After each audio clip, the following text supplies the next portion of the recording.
1, 2, testing 1, 2.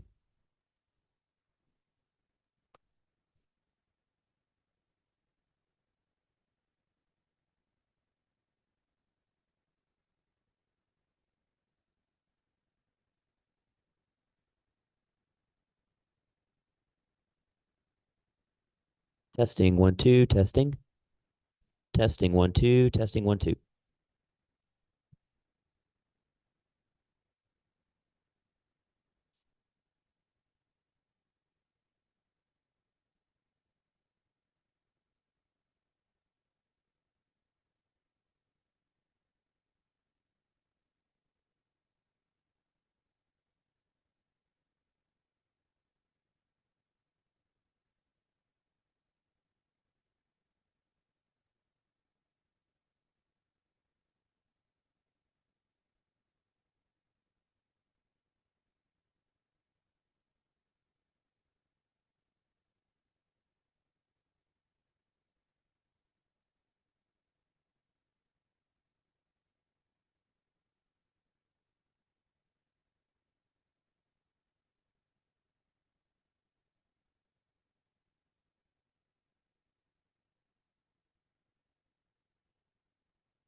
Great.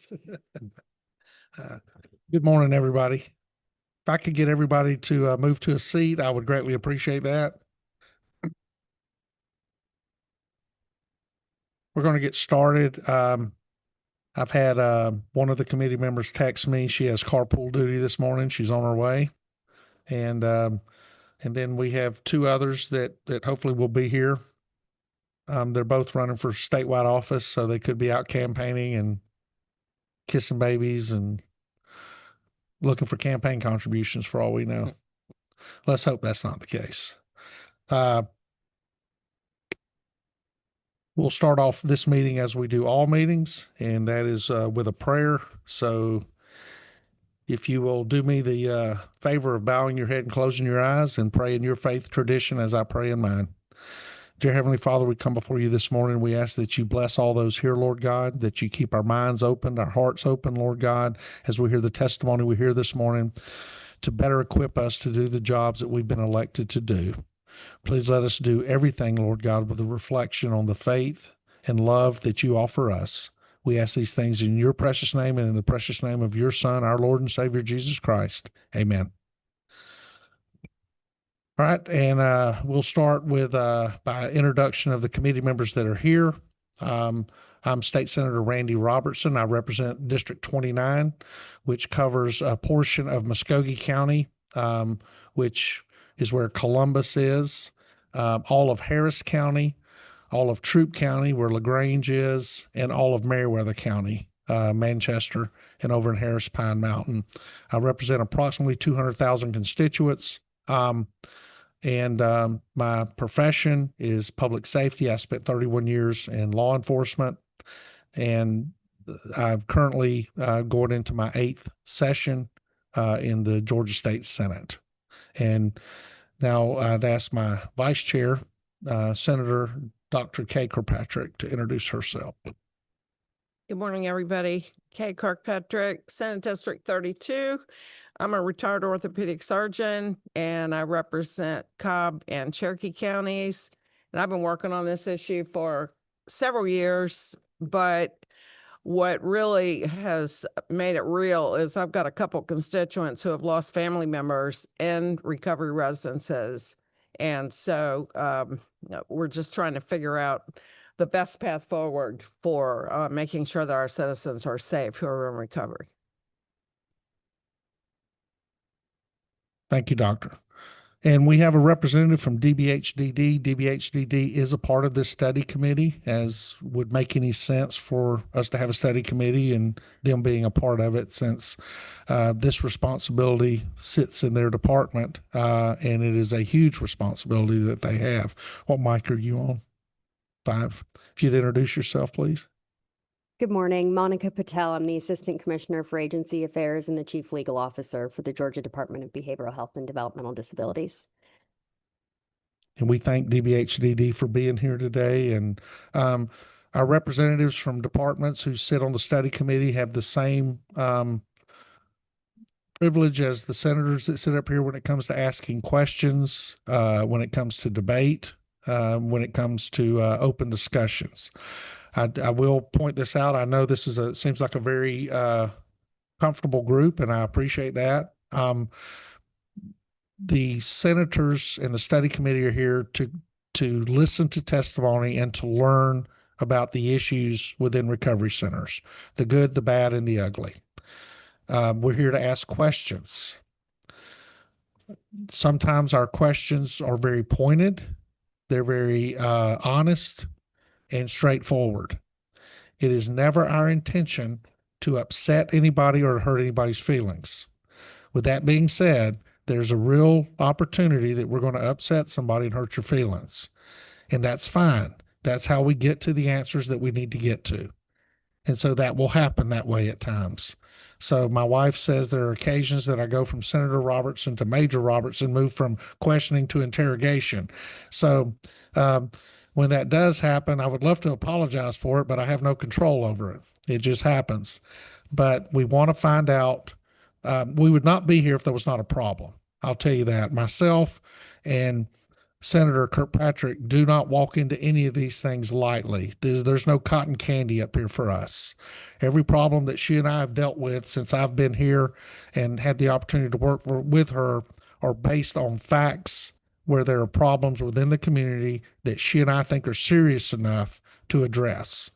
And so she has a study committee that she's chairing on children aging out of foster care.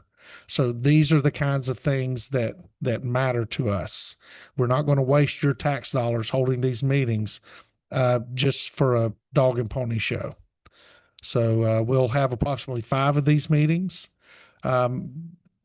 People were talking to me this morning. They were shocked that I had the meeting scheduled so late, because normally I start my meetings around 6 a.m. Just because I have a legislative assistant that doesn't know how to put up a name card. And it gives him a couple extra hours to work on that. Don't be too rough on him. He's a Marine, so he's trying to figure it out. Yeah, he didn't have his crayons this morning. But I'm not going to ask witnesses from the public to come in at 6 a.m. when we're not in session. But we'll continue to have these meetings. Some of the meetings we will provide coffee and some refreshments for our guests and committee members. On the first one, we did not due to time. And I just drove back in last night from Florida, where I had the opportunity to meet my first grandson, and he looks a whole lot better than his grandfather, and he's going to make me proud, I'm sure. But we're going to go ahead and get started, and start where I feel we need to start if we want to understand what these rehabilitation centers are supposed to be doing. And to do that, we have to get down to the brass tacks of why people are there to begin with.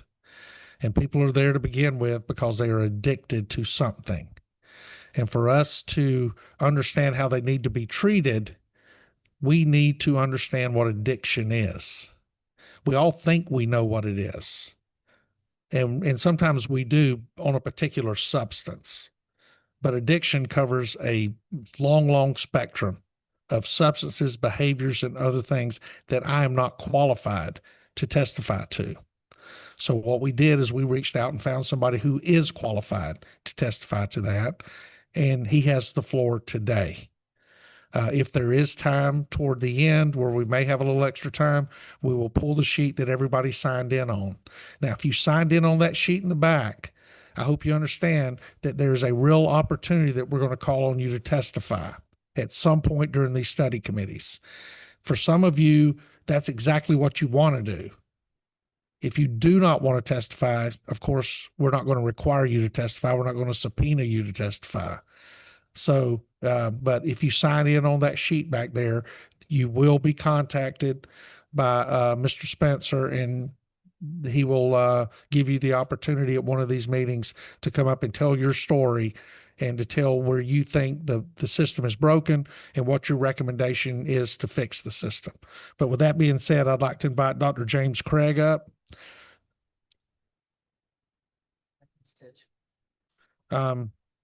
Dr. Craig, I was just been informed you are one of Dr. Kirkpatrick's constituents.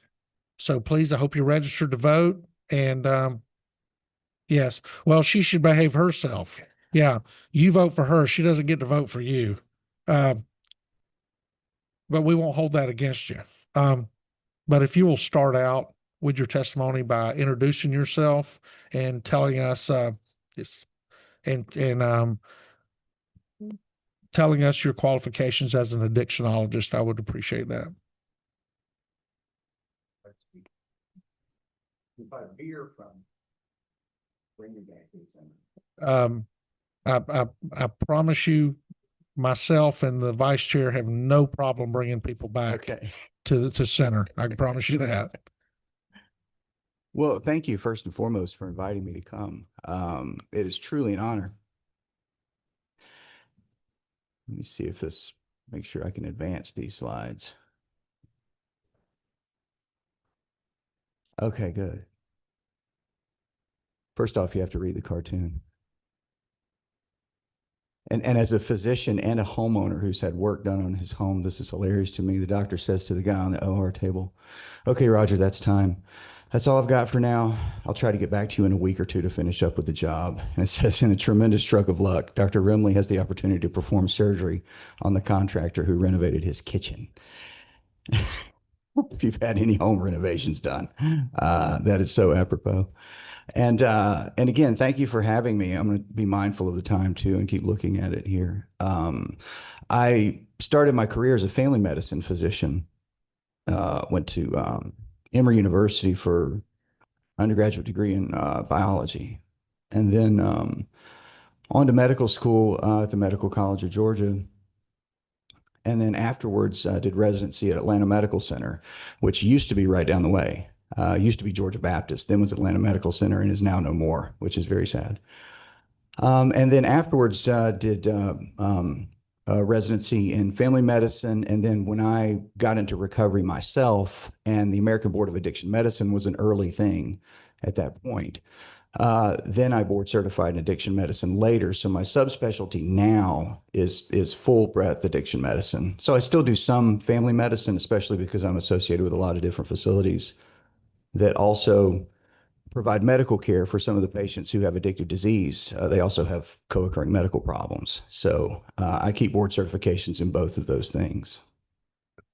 And when you say family medicine, are you talking about primary care physician?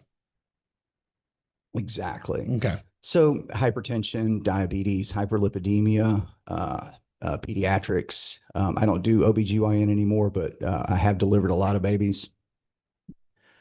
And then just by way of disclosure, I am involved with a lot of different facilities around Georgia. Of course, my primary practice is in Cherokee County, as was already stated. And then I'm also associated with MAR, Metro Atlanta Recovery Residences, Emerge, North Georgia Recovery Center, Thoroughbred. And then also one of the facilities that should be highlighted is Highland Rivers, because Highland Rivers provides mental health coverage and addictive disease coverage for people who are uninsured and underinsured, which is hugely important because the vast majority of people that need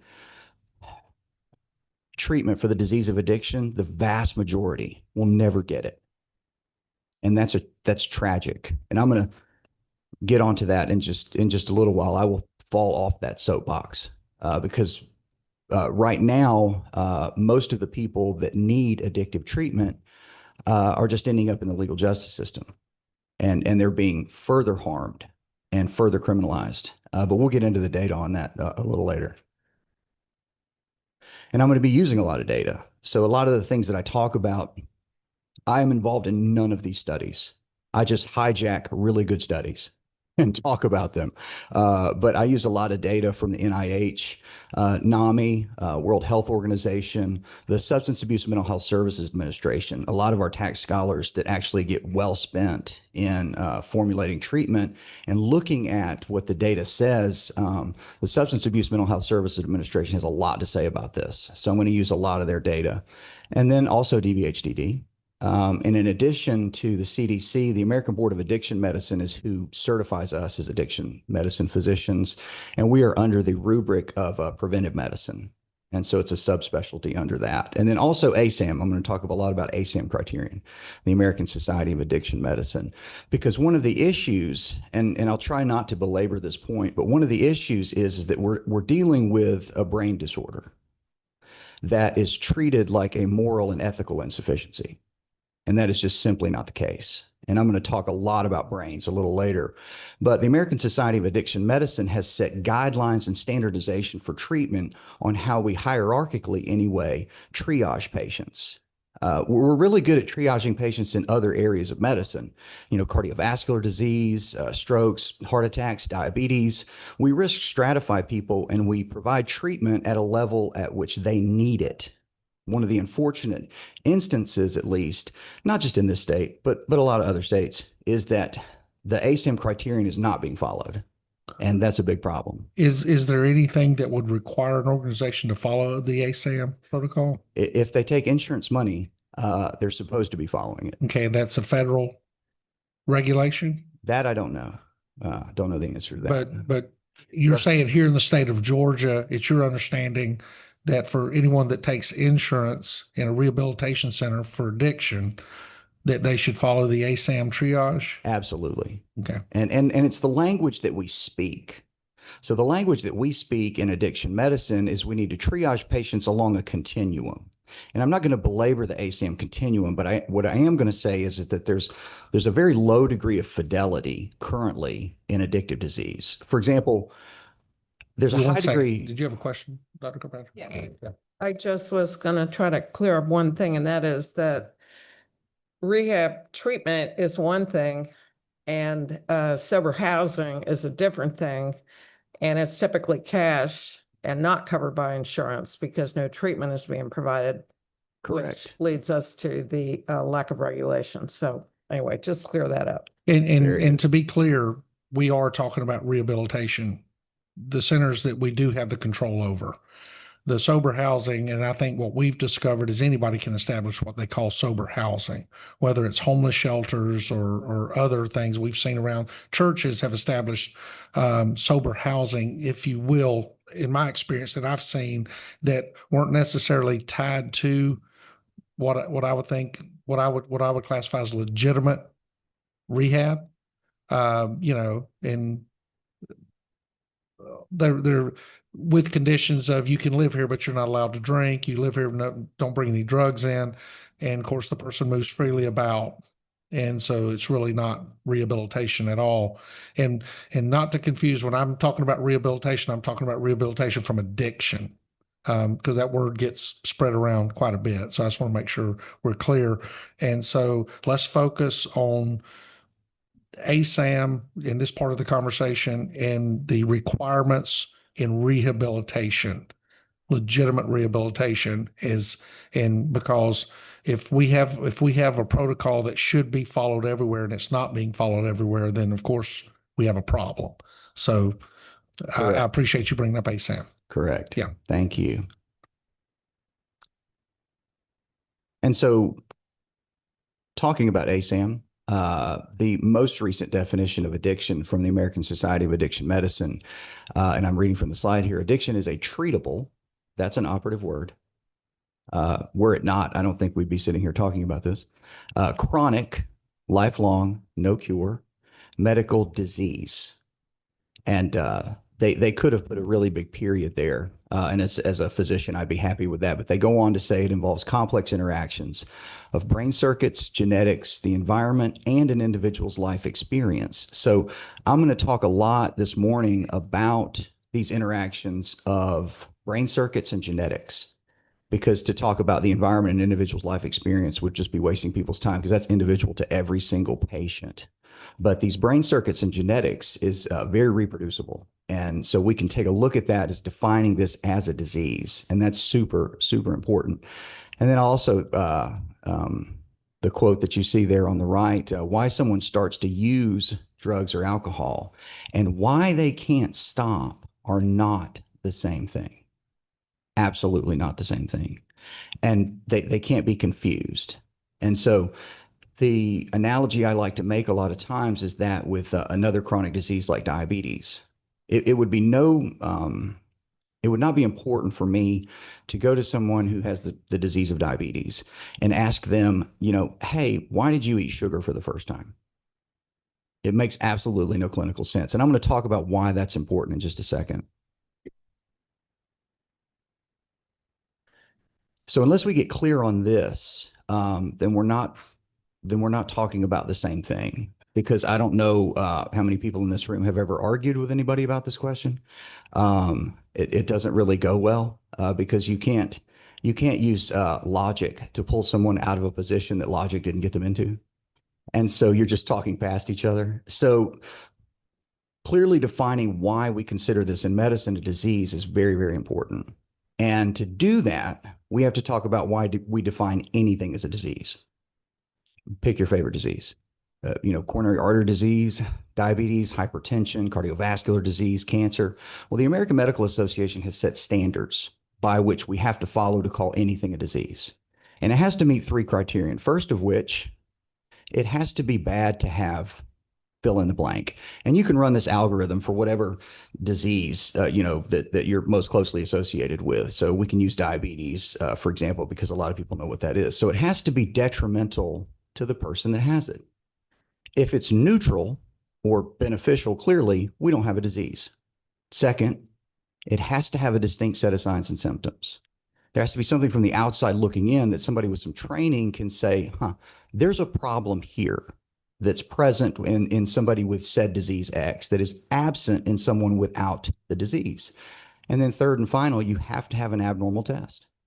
There has to be something from the outside looking in that we can manipulate or look at as clinicians that is positive in somebody with the disease, that is negative in somebody without the disease. So, for example, with diabetes, clearly untreated diabetes, terrible for the person that has it. It's still, one of the number one causes of renal insufficiency and renal failure, peripheral vascular disease, peripheral neuropathy.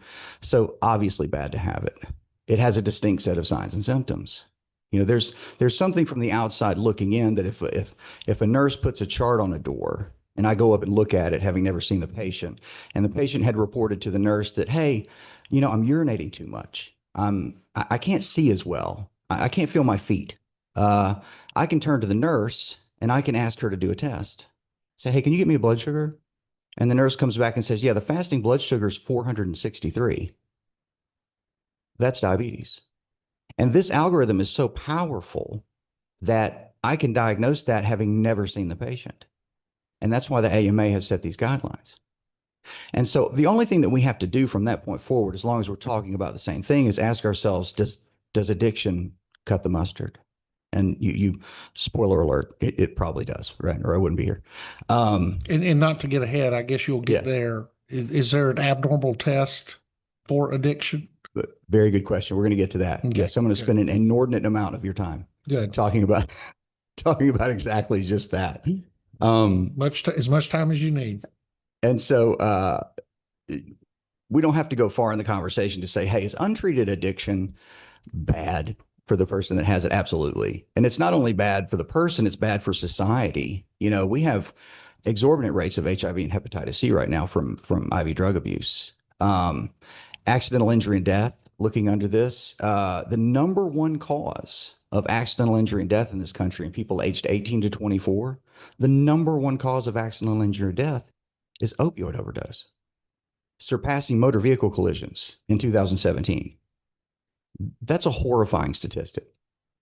And then organic brain disease, these drugs are typically not good for people's brains. But contrary to what most people believe, except in very, very few instances, is there long-term brain damage from these drugs. Unless there's been some sort of, detrimental cardiovascular accident because of an overdose and hypoperfusion of the brain, these drugs, once they're gone, as long as neuroplasticity is taking place, people can get back to where they were. And so, yes, it can cause organic brain disease, but only in rare instances is it long-term and non-reversible. So you're saying in someone addicted to opiates, once they get their addiction under control, there's no lingering physical effect? Past the point. So when we're talking about individual drugs, we can get in the weeds with this, but with opioids, for every drug, let's just say any drug, there is acute intoxication, Right. there is acute withdrawal, there's subacute withdrawal, and there's post-acute withdrawal. Now, each drug and each individual has varying length. So, for example, the acute withdrawal from opioids is intolerable. Most of what happens at the level of active disease, so to speak, when people end up in, the legal justice system, is not because they are using drugs. That's right. They are in the process of the getting and using and finding ways and means to get more fill in the blank drug. So that is acute dependency. And I'm going to talk about that under signs and symptoms. Okay, because studies have shown us that overuse of high THC marijuana right now leads to certain mental health issues, schizophrenia, things of that nature that last beyond the use of the drug, the illegal drug. You are correct. And it also depends on the age at which they start. Right. So that is one of the situations in which, yes, that, Right. but by and large, Okay. when people are past the dependency and tolerance phase and their brain can do what it was naturally designed to do via neuroplasticity, they can get back to actively functioning, healthy, working, all of that stuff. So when I say organic brain disease under detrimental to the organism, that's the reason I want to clarify that. And then financial consequences, obviously, my patients, you know, when they come into treatment, they just don't have a lot of money. I would argue if they still had a lot of money, they're not done. So they come to us and they're financially destitute. And so, yes, obviously, checkbox 1 for addiction, very detrimental to the person that has it.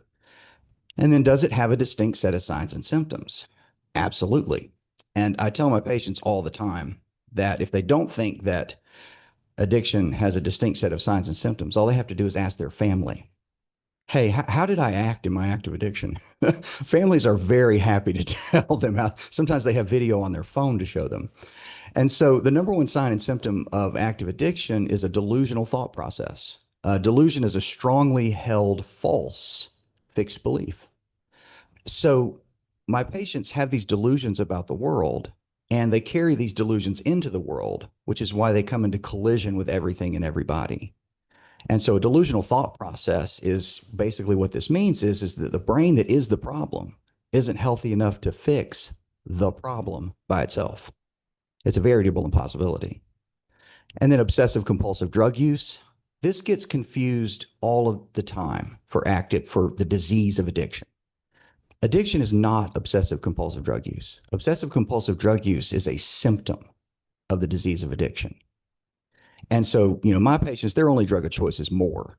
And I'm going to talk about different drugs of choice, but as an addictionologist, except in the matter of detoxification, the drug of choice doesn't mean anything to me.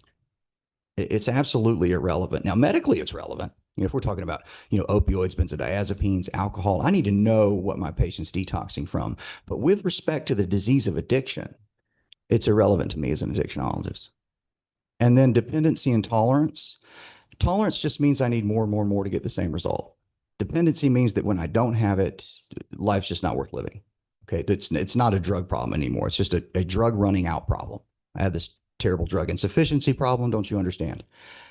This is also not the disease of addiction. This is a sign and symptom of the disease of addiction. And this gets confused all the time at the level of medical care, because insurance providers feel like that if they just get somebody over the dependency, then everything's fine. We've fixed the problem, and nothing could be farther from the truth. As a matter of fact, and I'm going to talk about this later when we'll get into brain imaging and neurotransmitters, early on, if you want a drug problem, take drugs away from my patient. Now you got a problem. Now we have an issue. Okay, that's where we come in as treatment providers. So dependency and tolerance is not the same thing. And then cravings is a sign and symptom of the disease of addiction. A craving is my patient's brain on fire. I mean, a craving is very self-limited, lasts less than minutes. And I hear this confused all the time with my patients talking about thinking about drinking and doing drugs. Thinking about drinking and doing drugs is my patient's right. That just means it's Monday or something. A craving is very self-limited. And you can see cravings on a functional MRI scan. And a craving is basically, if you don't build a brick wall around my patient, they're going to go drink and do drugs. And I'm going to use terms interchangeably too. Alcoholism, addiction, alcoholism. I mean the same thing. You know, alcoholism is just alcohol addiction. So lest it be confused. Doctor, you said you can see a craving on an MRI scan. Correct. What does a craving present itself as on an MRI scan? So you see, and I'm going to get into this a little later too. Okay. I'm baiting you, and unfortunately, I'm taking a long time to get to this. So when we see a craving on a functional MRI scan, I can show my patients to just name their drug of choice. You know, let's say their drug of choice is crack cocaine, and the studies were done by initiating cues. And so for a crack cocaine addict, if you strike a lighter in their ear, you can see areas of the mesolimbic pathway. And I'm going to talk about this later too. Okay. So the mesolimbic pathway is responsible for basic functionings of life, eating, drinking, sex, happiness, contentedness. So you can see this area of their brain by striking a lighter in their ear, light up like a Christmas tree. Yeah. If you don't have the disease of addiction, That never happens, if that makes sense. Well, if you light a lighter in my ear, you're probably going to get a reaction. You get a It reaction. may not be an addiction. It just won't be in that particular area. Or let's take my gambler for a second, because Yeah. I'm going to talk about process addictions too. So you can put my gambler in a functional MRI scan, measure a baseline low level of dopamine in the mesolimbic pathway, show them images of video poker, dopamine goes through the roof. Okay. Whereas that's not my drug of choice. I'll just go to sleep in the MRI scanner. Okay, I don't know if you've ever seen like these poker tournaments on TV. It's chloroform on TV for me, but for my gambler, it elicits a craving. Okay, but that's not the same as my gambler thinking about going to play poker. And these are different because when it comes to things like recovery residences, treatment, we need to understand this very, very clearly, that these cravings are very self-limited and can be managed. But for my patient, a craving is, well, this is the rest of my life. This is it. I'm just going to give up. I'm just going to I can't live this way. Does that make sense? Okay. And then antisocial behavior is a sign and symptom of the disease of addiction. This is why my patients get locked up. And I tell my patients all the time, jokingly, that they get locked up because they keep making all these laws. You make enough laws, everybody goes to prison. But addiction is the only mental illness that society thinks that it can cure by making the symptoms illegal to have. It's never going to work. And Say that, restate that last phrase. So addiction is the only illness that society thinks, up until this point, I think we're making a lot of progress in a lot of different ways, but addiction is the only mental illness that society feels like it can cure by making the symptoms illegal to have. What symptoms would be illegal? So the getting and using and finding ways and means to get more, fill in the blank. That's illegal. Okay, and so that would be a symptom? That is. Okay, but well, no, I understand. Like, there's no law against somebody taking a pill that they're prescribed, per se. But if someone's caught with a pill that they're not prescribed, then of course there is a law that talks about having a Fill out a container. pill out of the original container. You're right. Yes. The prescribed container. Yeah. Which is probable cause and leads to many other problems in the case. But being intoxicated, walking down a sidewalk is not a violation of Georgia law. Being intoxicated, going into a business and refusing to leave the business could be possibly criminal trespass. True. But just the fact that you're intoxicated is not a violation of Georgia law. Get behind the wheel of a motor vehicle, entirely different conversation. So I guess the symptom that we're talking about is the negative symptom that comes from being intoxicated. When I think of symptoms, I'm thinking physical. And Correct. so are you in the case of you talking about the symptom, you're talking about behavior. Behaviors, absolutely. Is that Because, okay? yes, this is a behavioral disorder. It's a Right. brainstem disorder that manifests itself in aberrant behaviors. Right. So think of the difference between the symptom and the disease is very, very important. It's not just semantics. And, Right. and again, this will be clear as I move on. But it would be like making the mistake of calling addiction a drug problem or alcoholism an alcohol problem would be like saying that a brain tumor is a headache problem. That the number one sign and symptom of a brain tumor is headache. And it would be like saying, well, brain tumors is just headacheism. Mhm. And then if we adequately treat this headache, then everything will be fine. And it won't be fine Dr. at Criminal. all. Yeah, so you confused me a little bit. So if somebody breaks into my car to get whatever to fund their, whatever they're addicted to, that's a public safety issue. And so we're always balancing public safety and, everything else. And so I guess I'm a little confused about, are you saying that breaking into my car would then be a symptom? Absolutely. An aberrant Except for symptom that legal needs to be addressed. Absolutely. Yeah. And I guess what we have to do is we have to define what's a physical symptom. Like, ticks, certain people using certain drugs can develop certain ticks.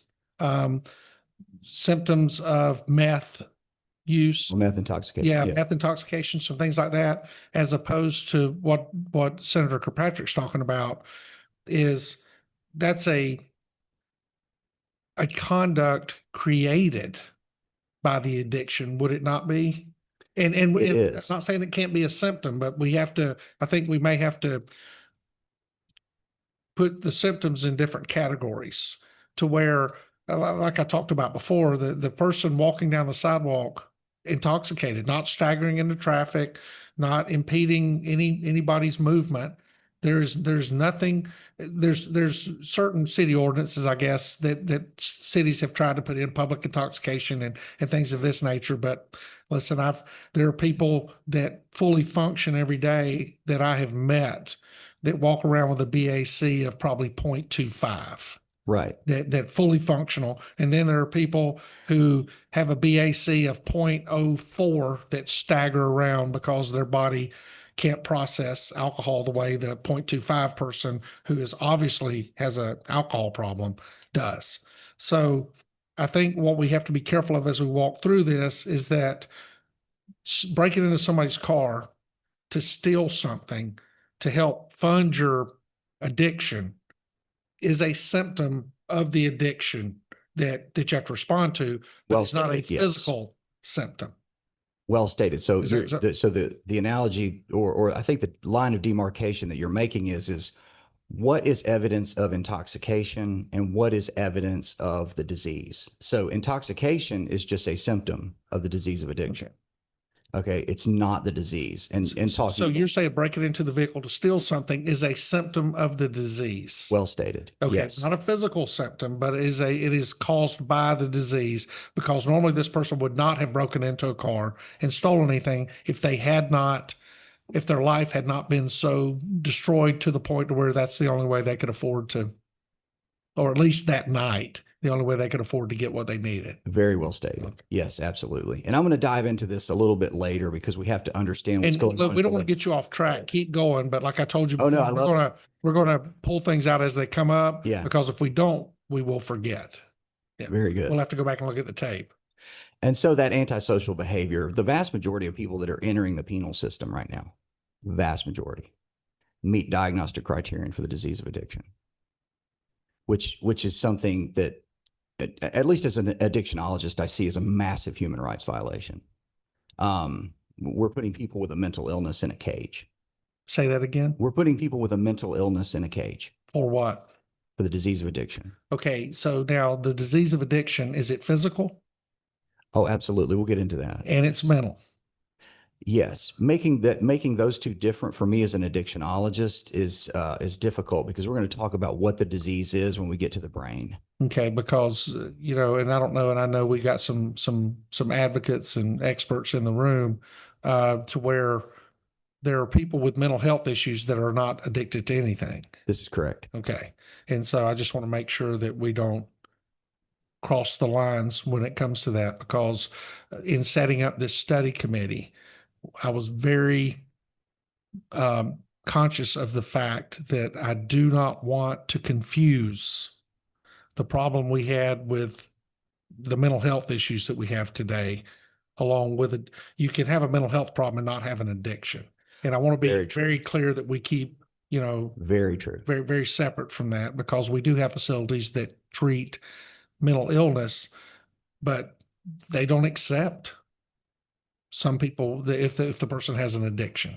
Correct. Yeah. So Which leads me into the next point. Thank you. So we also have, so making the distinction between other mental health disorders and the disease of addiction is very, very important. It's also important to understand that there's something called substance-induced mood disorders. And so one of the problems is that when my patient, depending upon where they're at in this continuum, whether it's before the first drug goes in, when the first drug goes in, acute intoxication, subacute withdrawal, and post-acute withdrawal, my patients look like every single diagnosis in the Diagnostics and Statistics Manual. sometimes in a single day. And I have patients all the time, and I know why they went into some of these crisis stabilization units. And they'll go in, let's say, for methamphetamine use disorder, and they'll come out, in 4 to 5 days of their, stabilization in air quotes. And they'll tell me, doctor, they've told me in there that I have depression and anxiety and bipolar 1 and bipolar 2. I'm very different. And they'll have an Ingalls bag full of meds to match every single diagnosis.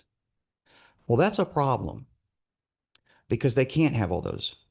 It's impossible with respect to the diagnosis of these illnesses, because I need my patient abstinent from mind and mood altering substances.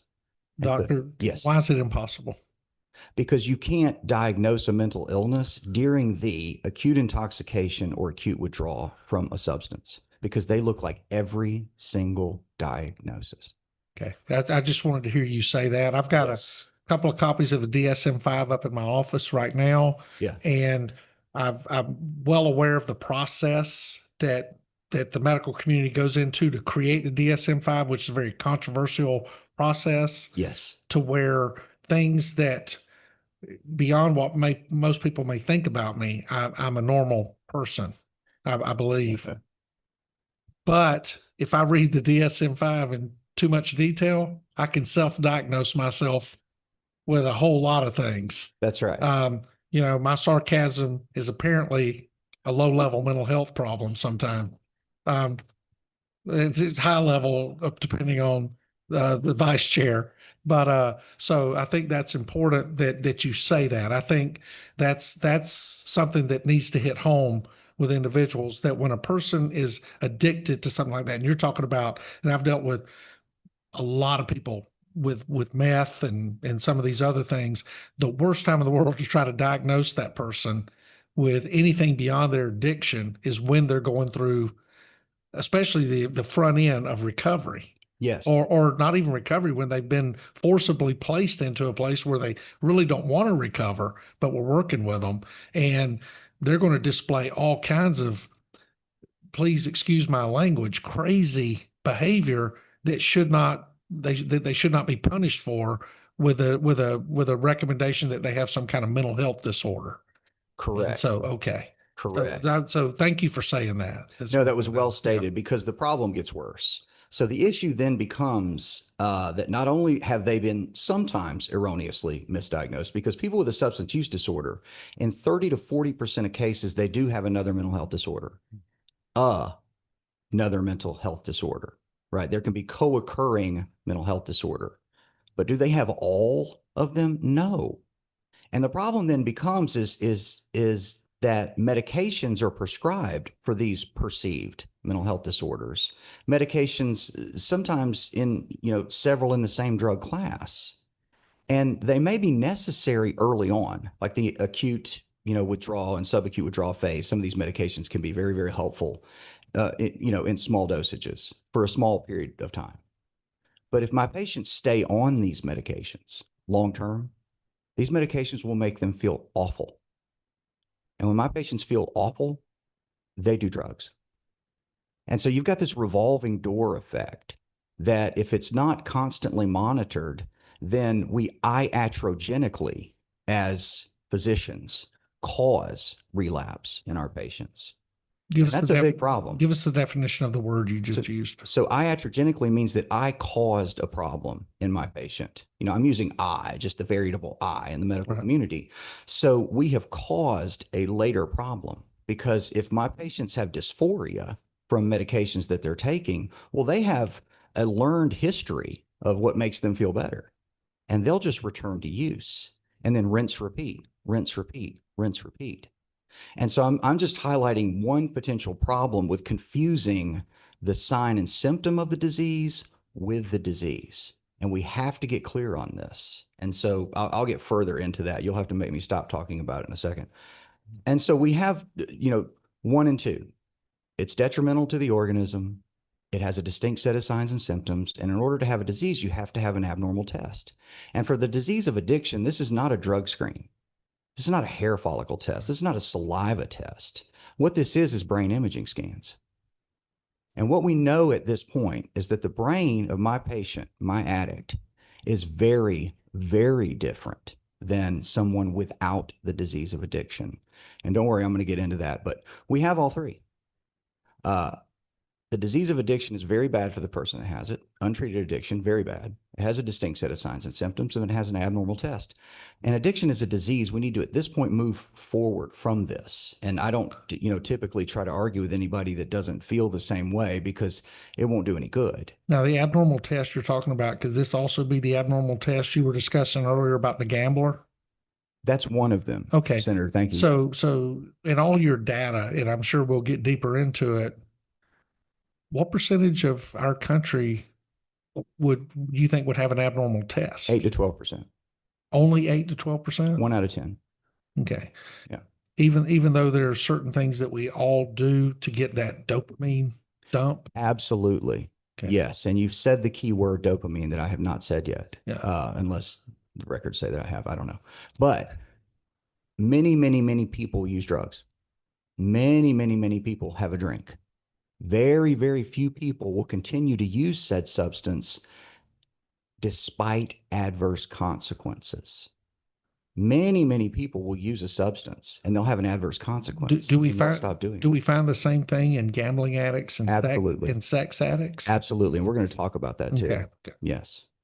And so before I get into brain imaging scans, one of the things that our patients come into contact with in the community is 12-step facilitation groups. So AA, NAC, ACMA. And I've just taken a quote from the Big Book of Alcoholics Anonymous here, taking us back to 1939. The guy you see there, Dr. William Silkworth, not an addict alcoholic, but could be considered the medical psychiatric benefactor of Alcoholics Anonymous. And the reason I mention this is because they are so widespread in our community. 12-step meetings are great. They're free. You put $1 in the basket if you want to, and the therapeutic value of one addict alcoholic helping another's without parallel. So I wanted to just highlight that even back in 1939, before we had brain imaging scans, we didn't have PET scans, positron emissions tomography, functional MRI. The medical community was already seeing that there was a class of people, this subset of people that behaved very, very abnormal when it came to substances. Now, some of that language that our patients are going to see is like allergy. They have an abnormal response, mental obsession. They have a mental obsession with respect to these substances. So this is the language that's going to be used in the community by and large. But I want to talk about what he meant by that. Because back then in 1939, when the publishing of the Big Book of Alcoholics Anonymous, we had no way to look at a brain like we do now. And the first indication that there was a problem with the disease of addiction came with PET scan imaging. And I want to just highlight that the image that you see on the left, these are PET scan images, positron emissions tomography, and there's different ways to look at organs. You can look at, the bits and pieces, x-rays, regular CT scans, regular MRI scans. You can see the anatomy, but if I want to look at the metabolism of something in an organ, one of the good ways to do that with the brain is positron emissions tomography. And so just to orient you there's 8 different brain images there. And if you look right under that word that says dopamine, and I think I might have a highlighter here. Let me see.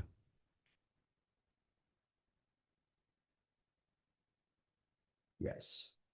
So if you look at my highlighter there, this is the forehead of the patient. This is the back of the patient. This is their left ear. This is their right ear. So their feet are coming out towards us. The top of their head is behind the screen, so to speak.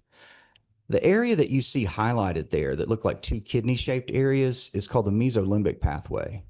And the function of the mesolimbic pathway is basic functionings of life. So imagine eating, drinking, sex, happiness, contentedness, just a sense of well-being in the world. And when we look at specific neurotransmitters, and in this example, we were looking at dopamine D2 receptor activity. And red in a PET scan image is good. We want more red activity. And then green and yellow is less so. Now the column on your left, this column, these 4 brains are called controls. And in med speak, that means without disease. This group of people, you can see a significant amount of red, good D2 dopaminergic receptor activity. This group of people occupies about 88 to 92% of the population. Now, if we want to shift over to the right, irrespective of what this drug of choice will be or eventually will be, the group of people here on the right simply don't have enough. And the way that it feels to not have enough is restless, irritable, and discontent with the world. These folks are overwhelmed with how underwhelming life is. And once they find something that increases that dopamine, everything in their life will be about the getting and using and finding ways and means to get more, period. That's it. That's what's going to happen. So this column occupies about 8 to 12% of the population. This column on the left with normal dopaminergic activity, 88 to 92% of the population. This is the population at large. This group of people, 8 to 12%, is my tribe. That's my patient base. And it doesn't matter what the substance is. All drugs of abuse increase dopamine.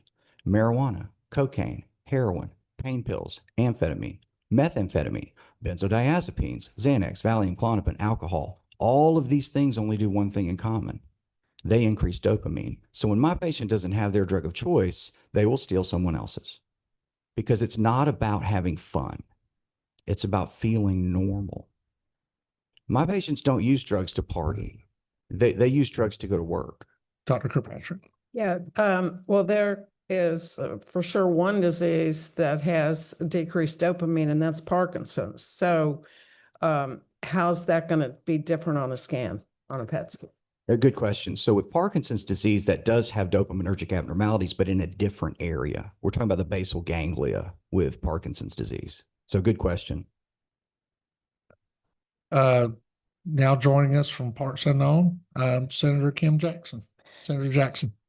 Thank you, Mr. Chairman. Just really quickly about the scan, the 8 to 12% scan that you talk about, are these folks who have already been using like substances, or is this is this the brain of a 12-year-old who's never used, let me back up.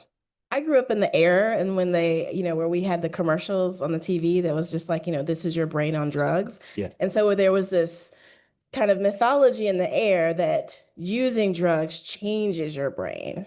And so my question that I'm trying to get at is, are people essentially born this way with this type of brain or abnormality or difference? Or are these changes in dopamine, are they a result of having been exposed to substances? Yes and yes. So we're going to get into the genetics of addiction later. Substances decrease dopaminergic activity, absolutely. However, a portion of patients when studied that had bilateral family histories, maternal and paternal addiction, their dopamine was already insufficient before the first drug ever went in. And so very good question. And I'm going to get into that when I get into genetics. I'll dive too deeply into genetics, but we do need to understand exactly how this is a genetic disorder. And the dopamine, and I understand the chasing the dragon and all this other kind of good stuff where you go from the euphoric feeling to just trying to get to a normal feeling because you've had, when you first start using the drug, you're getting these large dumps of dopamine and you reach a point to where only thing it takes getting near that is more and more and more, but you never quite get back up the ladder from where you were the first time. So does our body remanufacture dopamine? Fantastic question. That's what recovery is all about. Recovery is behaviorally induced dopaminergic increases. So in recovery, what we learn, I say we, lest it be confused, I'm a recovering person myself. So what we have to do in recovery is learn how to behaviorally increase our own dopamine. It has to happen on a daily basis. So do we ever get our dopamine level back to where it was pre, and I think the first thing I ever saw that was just kind of blows your mind with addiction was crack in the 80s when it first came out. And I mean, it was, you had people that were using powder cocaine all the time as a party drug, if you will. And then when they graduated to crack-based cocaine, it became an entirely different game then. So when somebody went out there and the first time they smoked crack cocaine and they got this huge dopamine dump, will they ever get back to that level of dopamine in their body? or is this something that has to be done medically at some point to get this person back, or does dopamine naturally recreate itself? So the question is, can my patients get better? And Absolutely. will your patients ever, will their dopamine level ever be where it was prior to them using the drug of choice? The answer is it depends. It Okay. depends on their behavior and their recovery. So if you only take drugs and alcohol away from my patient and do nothing else, and I'm going to show you slides about this Okay. too. So a lot of this I'm trying to like breeze through because I'm going to Yep. eventually answer your question. Yeah. But so the issue then becomes is, okay, if low dopamine is this issue, okay, how do we get better? And the answer is behaviorally. And the answer is, do we ever get better? And the answer is, the question is, well, it all depends on what this patient decides to do in their recovery. If my patient does nothing but remove drugs and alcohol, that patient is now worse. If I take drugs and alcohol away, now I have a worse problem. So recovery is about behaviorally increasing the dopamine, and they can behaviorally increase their dopamine up to these normal levels. Okay. Absolutely. So simple. Somebody asked me one question a few years ago. They asked me, where do I find my joy? Apparently I don't come across as a jolly fellow, but, and so that was my thing, you know, is this where we have to find them an alternative to the drug, whether it's faith, whether it's hiking, whether it's some other activity, whether it's getting more involved in their family? Is this the thing that they, in other words, they can't just get rid of the drug. Correct. They have to change their entire lifestyle Yes. to get back to where they once were or close to where they once were. Well stated. Okay. Yes. That was my Very question. Senator, yeah, go ahead. I'm sorry, doctor. Most of my conversations with patients every day is trying to describe to them what the nature of the problem is. And I'm going to get further into this because these are Right. just early studies. I'm going to show you newer, prettier functional MRI scans, clearly defining what the problem is and talking them out of what they think the solution is. Okay. Because my patient thinks that, well, if I just get a medication, this is just a pharmaceutical insufficiency, doctor, don't you understand? So I spend most of my day trying to convince my patients that they can behaviorally over time feel good. Because active addiction, the biggest lie that active addiction will tell my patients is that life without drugs and alcohol is not worth living. Okay. And so they just keep doing the same thing over and over and over again, expecting different results. So yes, I don't know if I obfuscated your question. No, Yeah. Okay. you did. Yeah, and maybe you're going to talk about this, but so back to follow up on the Parkinson's question.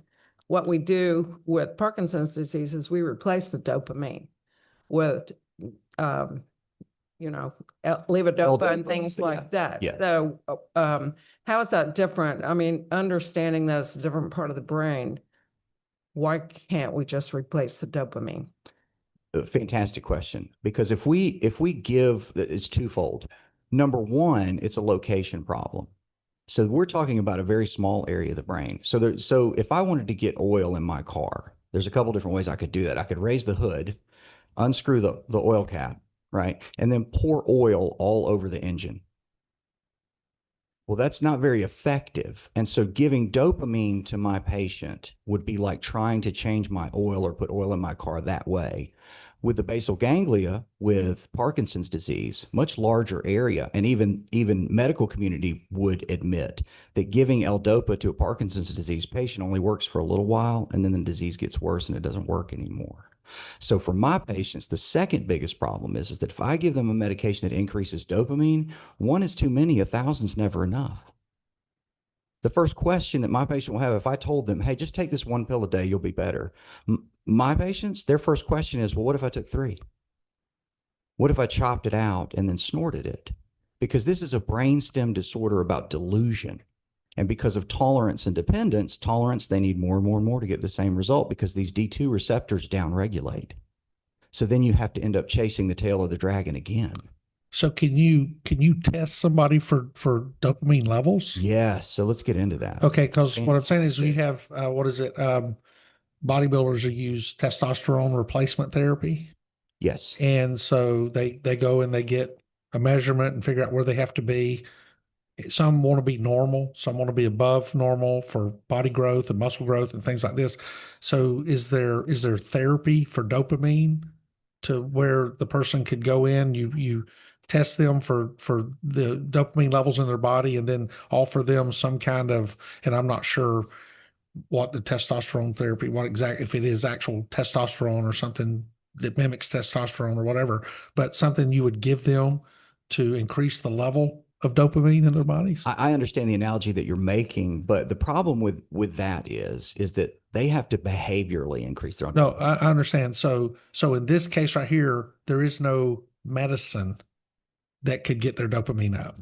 There is some medications, and I Okay. don't know if I'll have time today to get into all Right. the different medications and medication assisted treatment. I Right. would love to if we have time to do that. Well, if we don't get into it today, we'll definitely invite you back. I Okay. promise you that. Yeah. But so the answer to your question is yes, but Okay. it's only that's self-limited. Right. If they don't do something to continuously behaviorally, No, I agree. I think the behavioral change has to happen. yes, I'm just thinking, is there shortcuts? And I know that's dangerous. I know that's very dangerous. What I'm trying to say is yeah, you're trying to get them up here, but my fear, and we've talked about it a lot, and you've even said it, that some people feel without their drug, life isn't worth living. correct. So without finding life worth living, then we have a fragile population out there. So if through rehabilitation and what you do, where you're taking away the drug and you're working with them to condition themselves with these other things to take the place and get that dopamine level up naturally, is there something in addition to that was my the thought process I was running down to get them up to where they would need to be, because we want people to be well, but we don't want them to be well away from the drug and walking around where they don't think life is worth living. Correct. So- So to answer your question, we have some adjunct medications, but they're self-limited, Oh, okay. very self-limited. And unless those behavioral changes take place, the same addict will use again. And so those behavioral are imperative.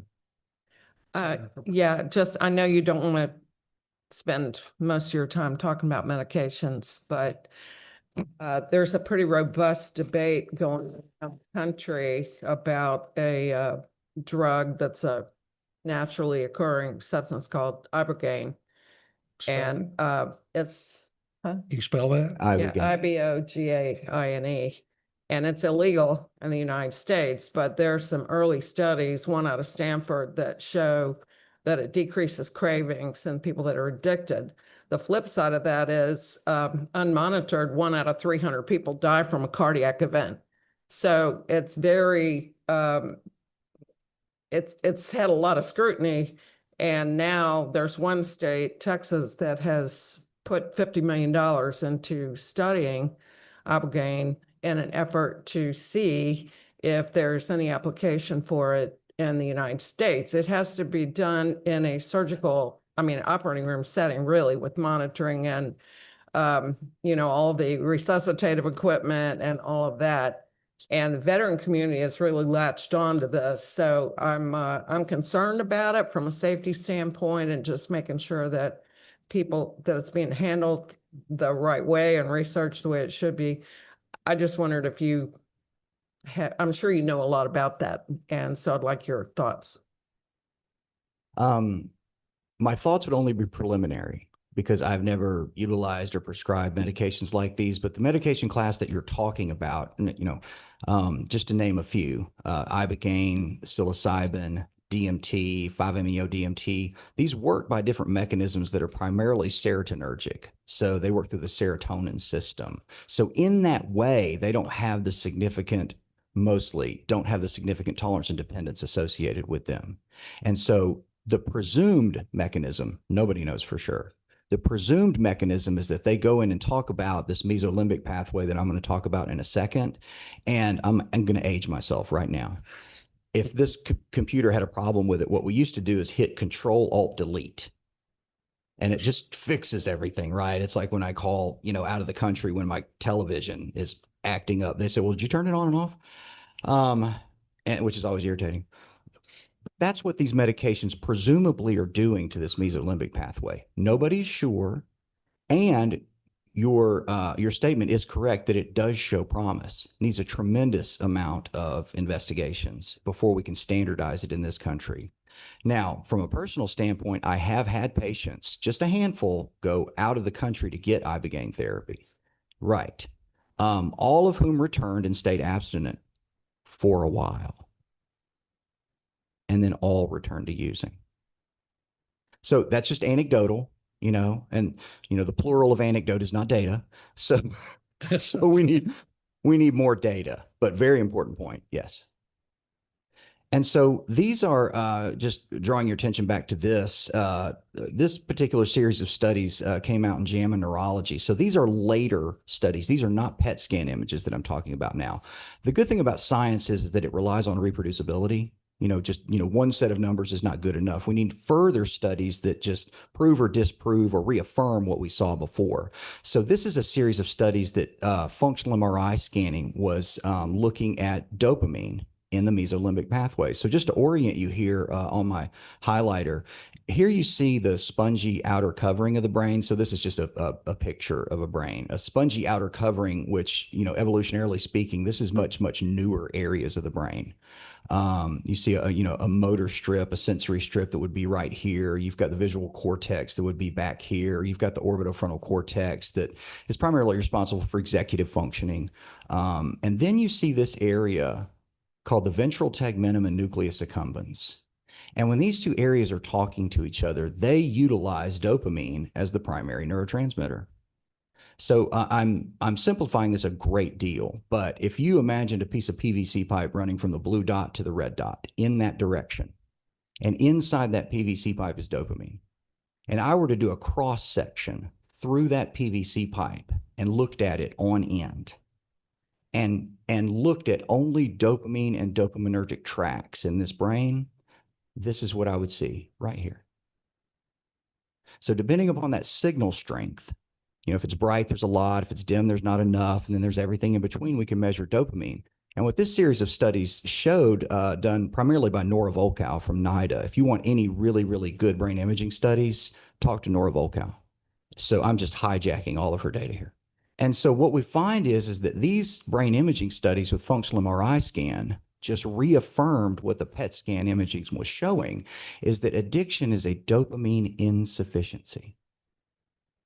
My patients don't have enough, and they will do anything obsessively and compulsively that will increase their dopamine because they're trying to have fun. No, they are trying to feel normal in a world that feels very unsafe to them. And so they will convert to other drugs of choice. When they get abstinent from a substance, they will convert to a behavioral addiction, and it requires constant monitoring and insight and recovery. So what these studies showed was exactly what that PET scan imaging showed, was that dopamine insufficiency is the primary driver with respect to obsessive and compulsive drug use, if that makes sense. And what this series of studies showed, I'm switching gears, I'm going back a little bit, looking at PET scan imaging again. And this study came out in JAMA Psychiatry in 1999. So here's some more PET scan images. We're used to seeing these now. So here's, the left ear, the right ear, forehead, back of the head, these kidney-shaped areas of the mesolimbic pathway. And then red in high dopaminergic states occupies, 90% of the population. And then here's a cohort with less low dopamine receptor activity. So what they did was they found out that normal people with normal dopamine just really don't like drugs. When you start with a cohort of people that have normal dopamine and feed them drugs, and in this particular example, this was methylphenidate, which is just amphetamine, Ritalin. All drugs increase dopamine. This was just for this drug. And I'm only going to talk about that one because they did it for every drug of choice, but there's only so much room on the slide. So when you start with normal dopamine, normal people just don't particularly like drugs. They reported a very unpleasant response. However, 8 to 12% of the population with insufficient dopamine at baseline, when you fed them drugs, they reported a very pleasant response. And I would argue that this study was making the word pleasant do way too much heavy lifting. I would say life-altering. And the reason that normal people don't like drugs is because you can't put 8 feet of water in a 6-foot pool. you just get spillover. Spillover equals side effects. Most people don't like the side effects, so they just don't do that. Or they do it a little bit and get a little euphoric and start to feel side effects, and then they stop. They'll walk away from half a beer at a bar. They'll do a key bump of cocaine in 2020 at a New Year's party, not throw their life away over it. However, if you start with 4 feet of water in a 6-foot pool and their eyes snap open, restless, irritable, and discontent every day, and they know that a substance will increase that, their life will become about the getting and using and finding ways and means to get more, period. That's my patient. Because they really, really like drugs? No, they have a brainstem disorder. And it has to do with dopamine insufficiency, if that makes sense. And so that's why normal people don't like drugs. And it's also why normal people can go out to the bar and have a drink. Most of the people in this country that will get a consequence from drinking will just stop doing that. The vast majority of people in this country that get a DUI, they'll just stop doing that. You know, normal people will get a DUI, they'll just quit drinking and driving. My alcoholic that gets a DUI, well, they'll quit drinking and driving down that road. It's just a navigational problem. They just have to go a different route next time because they are obsessively, compulsively, because of tolerance and dependence over time, trying to feel normal in a world that feels unsafe to them, if that makes sense. Really, really good study. And so what we have here, I think, let me see if I've got yeah, let's go with this one. So going to the next slide after that one. This was a series of studies done, again, by Nora Volkow at NIDA, came out in 2007 in the Archives of Neurology.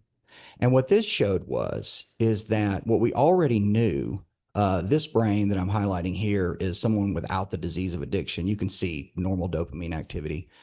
And in the bottom here is a patient whose primary drug of choice was cocaine, not using cocaine now, insufficiencies of dopamine. So we already knew that back before 1999 with PET scan imaging. What this study showed was that in the orbitofrontal cortex and the OFC that I'm highlighting there, the area of the brain that's right behind the forehead where the executive functioning takes place, dopamine starts normal in people with the disease of addiction and without. However, what this study showed that as drug use continued, dopamine in the orbitofrontal cortex got less and less and less and less. So that's why we call this a progressive disease. That's why in early stages of addiction, people can pretty much manage. They can, you know, do their taxes and go to work and everything. But as time goes on, problems mount up and normal life becomes astonishingly difficult to solve as a puzzle. And so we call this a progressive disease because of this. I mean, we knew it intuitively just looking in the situation, but these are brain imaging scans which basically showed that. I threw this one in there too because it highlights how much of a brain-based disorder this is, in that the most powerful predictor of relapse, the most powerful indicator, the most powerful tool that we can use to predict relapse in a patient with substance use disorder is not, you know, a question and answer session. It's not talking to their sponsor. It's not a bubble sheet. You know, it's not a cage questionnaire or something like that. It's brain imaging scans. A brain imaging scan and a functional MRI scanner can predict relapse with a sensitivity, with a positive predictive value of 77.8 up to 90%, having never met the patient. Looking at one organ, the brain. And if we can look at one organ and tell what a person is going to do behaviorally in the next few months, the disease is in that organ. End of story. And we have no problem accepting this in medicine with like cardiology. You know, people go in all the time for like a stress test, catheterization, imaging, MUGA scans, stress echo, and the cardiologist will come out and they'll talk to the family and say, look, you know, according to the scans, there's probably a 90% likelihood that so-and-so is going to have a myocardial infarction in the next 6 months. You know, we need to do a stent. And the families readily sign that the stent be done without question. And when we talk about addiction, this is very, very difficult for people to understand that you can do the same thing. Yeah. So I obviously haven't read the study, but the question is, how did they account for independent factors like, was the person getting any behavioral management? Were they getting anything, treatment related to increase their dopamine? I mean, how did they control for that? I can't speak to that specifically because I would have to reread the study to tell you that. But I will tell you that what they were looking at was not the dopamine, ironically. You would think that, well, the lower the dopamine, the higher the risk for relapse. That wasn't the case. What they were looking at was something called the default mode network. And the reason I'm highlighting this is for a couple of reasons, to obviously talk about, why the positive predictive value for this is so important. But obviously, what does recovery have to do with this? Because the default mode network, when looking at this, let me highlight it for you. Just And Dr. can I ask you real quick? Yeah. And we're looking at the possibility of relapse correct. where somebody After can go abstinence. after abstinence, as opposed to where I understand the analogy completely on, the cardiac side. The cardiac side, they look at it and say, hey, there's a block here and there's a block there. This requires, and I guess it would line up because certain behaviors led to those blocks, in many cases, unless it was something hereditary, looking at the Correct. cardiac side. Correct. So in here, the behavior that has placed the clues in there that of relapse was they had the behavior before that caused the problems, the dopamine deficiency and things of that nature, right? I think I see what you're asking. They've been diagnosed with substance use disorder. Right. So they have met criteria. Right. They've met criteria. So when they get in there and do the test, there is no test, I guess, other than the issues where we know family history and certain other things to where we could predict somebody becoming addicted to a substance, though. I'm right? going to talk about that later. Okay. With respect to that specific. I apologize to keep jumping ahead. No, it's okay. It was just the study. I got a cardiologist this year, based on age, not anything else, but because I'm old. But and so when I did the tests, everything came out good.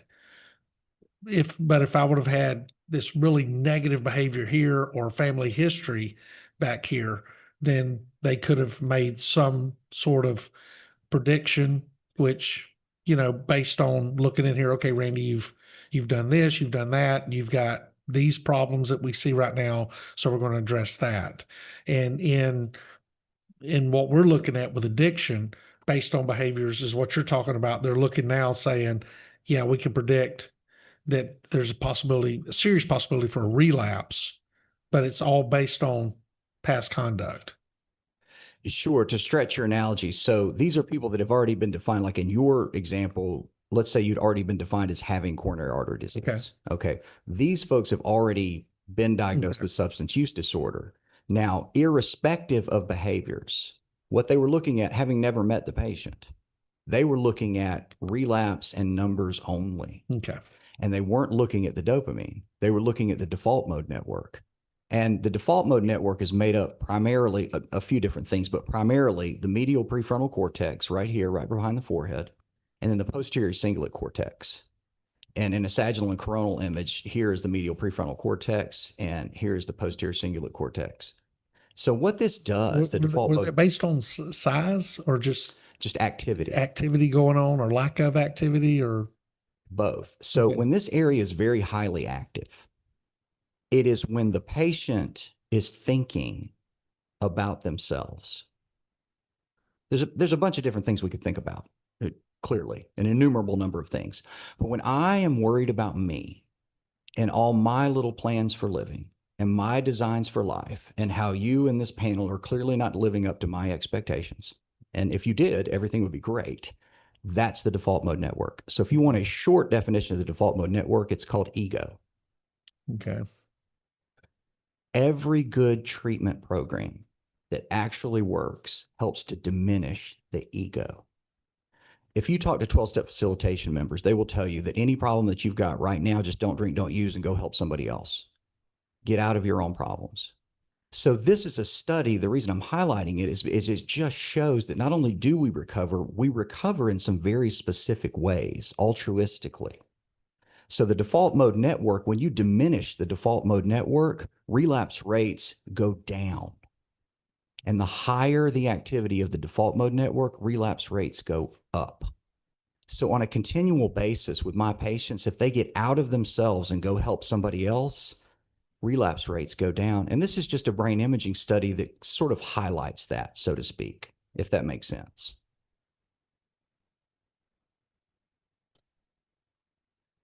And then I don't know how many people saw this recently, July 7th of this year in Scientific American, a study came out that said, massive study flips our story of addiction and the brain. And I just want to highlight not this particular article, but the study that it was citing came out in JAMA Open Network. And what it was looking at was, and this is why the story gets worse. And so we've been talking about dopamine now for probably an hour, and this is why the story gets worse. So what this study was looking at, it had 9,804 patients. And what they were asking was, okay, what is the variability in brain structure that precedes the initiation of drug use and substance use disorder? We've talked about the dopamine already, sort of accepted about that. But what this study showed is that not only is that there, but additionally, people who end up abusing substances later on in life typically had less prefrontal cortex than people comparatively. So they had greater whole brain cortical and subcortical volumes, but thinner prefrontal cortex, if that makes sense. The prefrontal cortex is responsible for executive decision making. So when you add low dopamine states genetically, and I'm going to talk about that in a little bit, to lower neuronal activity in the prefrontal cortex, and I'm also going to talk about trauma in a little bit. When you add all of these things together, there are so many neuroanatomical variances that precede the first use that to call this a drug problem would be like calling diabetes a candy bar problem. And it doesn't matter how many we talk about the different types of sugar, the different types of candy bars, the different types of ways the sugar gets in. Diabetes is not a sugar problem. It's a management of sugar problem inside of a person with a disorder, if that makes sense. Yeah, there's a study that just came out, I think this week, in the JAMA Psychiatry about quitting smoking. And it basically says that people with substance use disorders who quit smoking have up to 42% better odds of recovery. 2,700 adults in the study. I didn't know if you'd seen that one yet. I haven't seen it, but I can tell you empirically why. What I've seen, like clinically, when we are, as addicts and alcoholics, putting anything in our body that increases dopamine, for which nicotine, caffeine, don't judge me, I can quit anytime I want. Cheers. Anytime we scratch that itch, I don't know if you've ever had a mosquito bite that you scratch like just a little bit. Yeah. It flares up. So that if we, the more that we get people away from any kind of dopaminergic surge, yes, they do better. So I haven't read the study, but okay. Yeah, very good. And so not to belabor a point, but these are prettier PET scan images. These are newer PET scan images. So what we see here is a person without the disease of addiction with very, very good. And at this point, nobody in here needs to be a neuroanatomist or radiologist to see this. There's a lot of good dopamine activity. Here's a patient whose primary drug of choice is cocaine, not doing cocaine, just not enough. Here's a person whose primary drug of choice is food, just not enough. White flour and sugar significantly increase dopamine. I have patients that food is their primary drug of choice. They would crawl over a mountain of cocaine to get to a cake because it's their drug of choice. You don't see enough. And so what we understand now with respect to this is that addiction is a dopamine insufficiency. You know, for lack of a better term, we could call it dopaminemia. That's not a medical term. Don't quote me on that. But what we also know from this is that addiction is not a moral insufficiency. It has nothing to do with ethics and morals. Have my patients done some unethical things? Yes. Why? I don't know. It was Tuesday. It was just, that's what happened. And so can we cure addiction? No. I want to highlight too, see, these are older PET scan images. I know I'm nerding out here. It's kind of ridiculous. These came out in 2001. And look at the previous one, how pretty these are. Yeah. Okay. Irrelevant, but interesting. So, can we cure addiction? No, but we can treat it. I can't cure diabetes. We can treat it. And so this study showed, it came out in 2001 in the Journal of Neuroscience. Here's a person who's got great dopaminergic activity at baseline. Here's a person whose primary drug of choice is methamphetamine at 1 month of abstinence. 1 month of abstinence. There's almost no dopaminergic activity there. And here's the same person, not a different person, the same person after 14 months of an active program of recovery. Look how much dopamine's there. And a couple things I want to highlight about this, and this was done for all drugs of choice. We just picked meth here.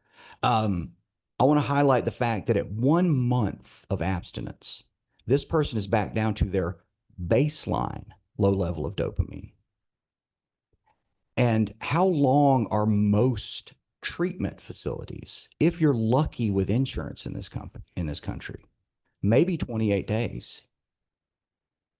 So at 28 days, this is where this patient's dopamine is. Do you think this person is at very high risk for doing drugs? Oh, yeah. And they're going to go do drugs. But if you ask them exiting the door, hey, how are you feeling? Good. You know, you think you're going to do drugs? No. But drugs comes in front of them because my patients don't have to find drugs. Drugs find them. So doctor, we're talking about a 2001 study looking at this and with all your patients.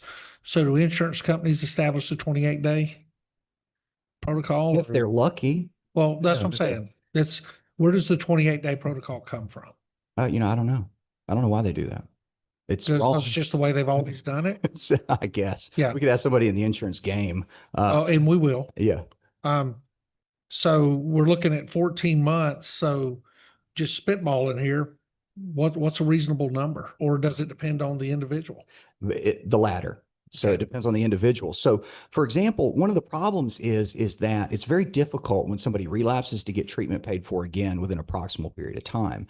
And this person is at very high risk for doing drugs. And expecting this person to be okay would be like doing open heart surgery on a patient, like coronary artery bypass grafting, closing them up, wheeling them out of the OR, propping them on a treadmill and hitting high and saying, go. Like, how well is this going to go? Like, this is going to be disastrous. And it would be like stepping back from that patient and saying, well, I guess that whole heart surgery thing doesn't work. That's preposterous. It does work. It just requires follow-up. So the recovery from addiction is very long. It takes longer to untie a knot than tie one. And our patients have been tying this knot forever. And so look at 14 months of an active program of recovery. This person has behaviorally increased their own dopamine. But the other point I'll make about this is that if this person who's feeling much better at 14 months from an active program of recovery, if they stop doing what they did to get here, where do they go? Right back here. And so we have to behaviorally increase our own dopamine in recovery every day. So recovery from addiction is like trying to go up an escalator that's going down. They got to outrun it every day. And that's why, most people in recovery will tell you that they wake up every day an untreated addict alcoholic. So whatever they do from that point forward is how they're going to get better, one day at a time. And this is a study that just kind of, highlighted that. It's impressive. Before we get into the genetic influence on addiction, I'm going to go ahead and take about a 10-minute break. But before I do that, if I could have the two senators to my right introduce themselves and let everybody know what value they believe being on the study committee will bring for them. Senator Jackson. Thank you, Mr. Chairman. I am Senator Kim Jackson. I represent District 41, which is kind of eastern DeKalb County.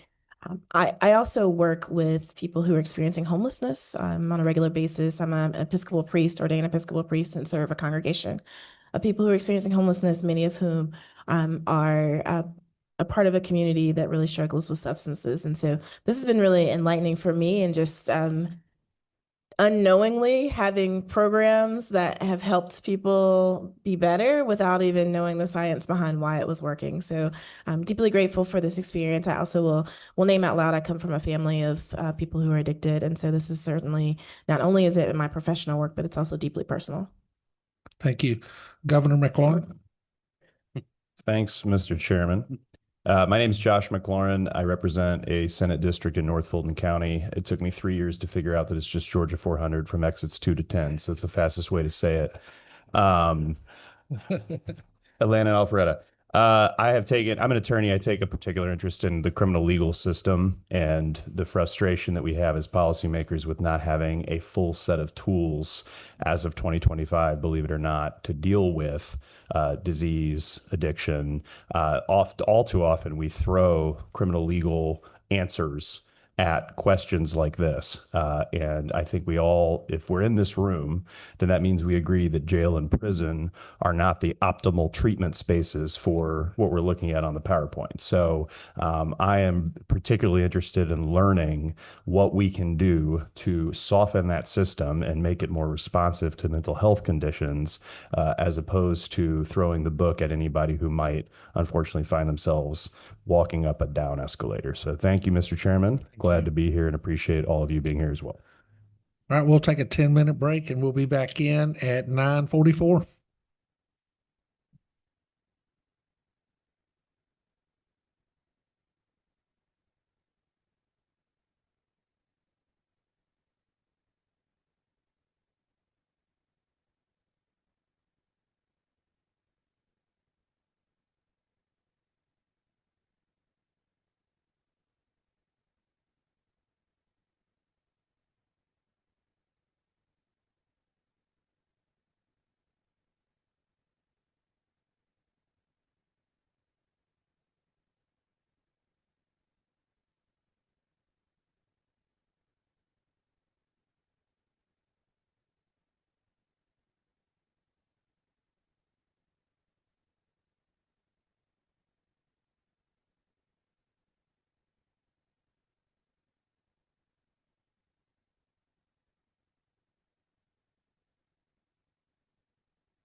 Move back to their seats, please.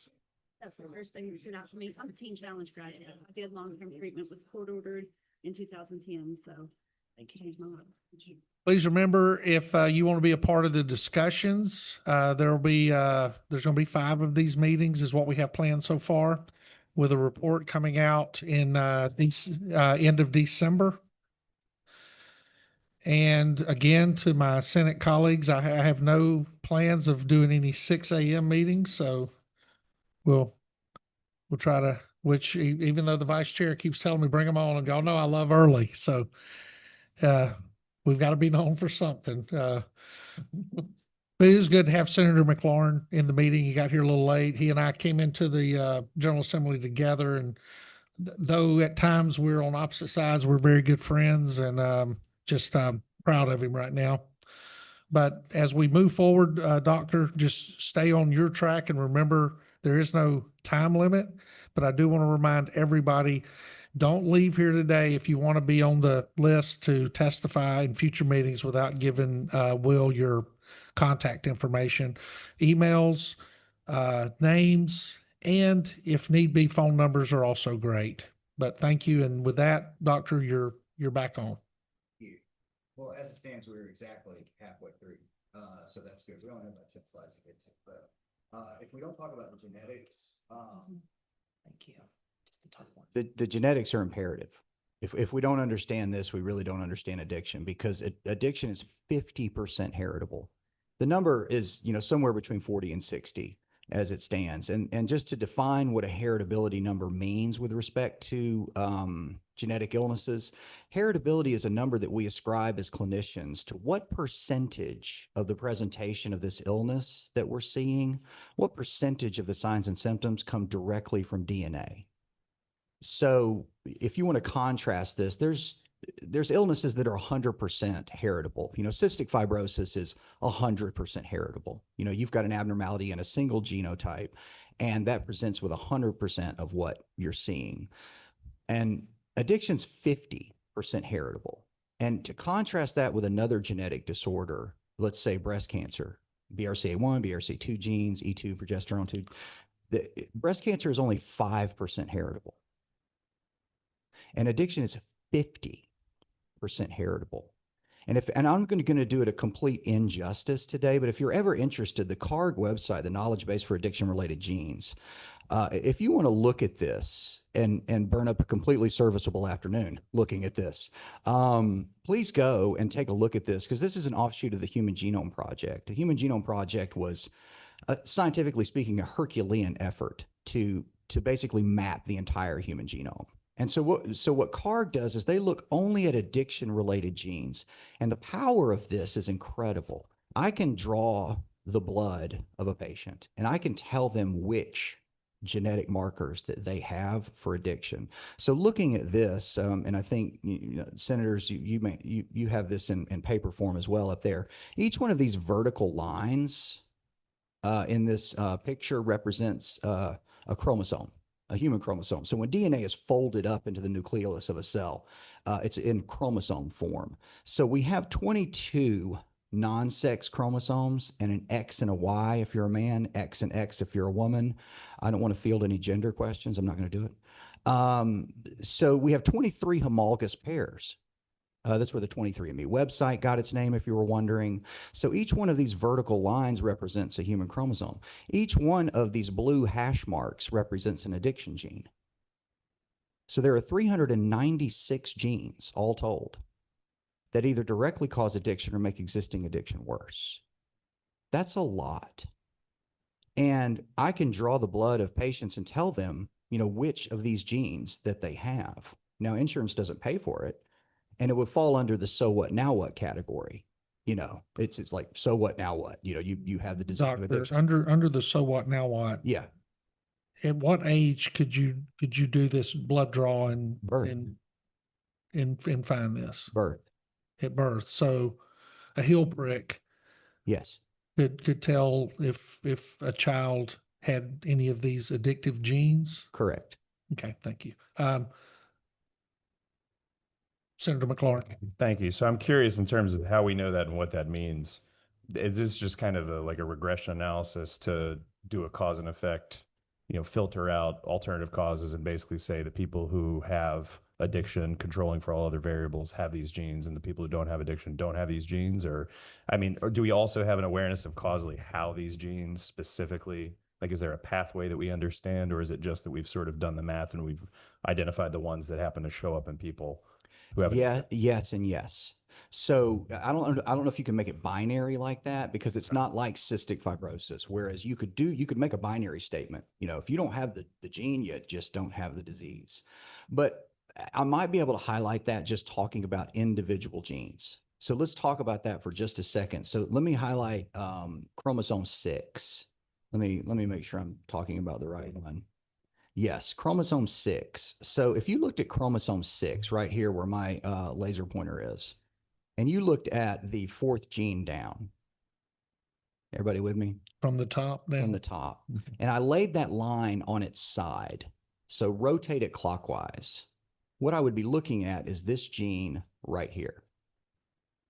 We call that the OPRM1 gene. And again, I'm not going to go through 396 genes. I just picked one. So if we looked at the OPRM1 gene and you've got this genotype, the data shows that if you've got this genotype, the likelihood of developing addiction and substance use disorder is greater than 95%. So to back to Senator McLaurin's inquiry, the data shows, where does the data come from? From doing studies such as these. So Right. people that Is this genetically?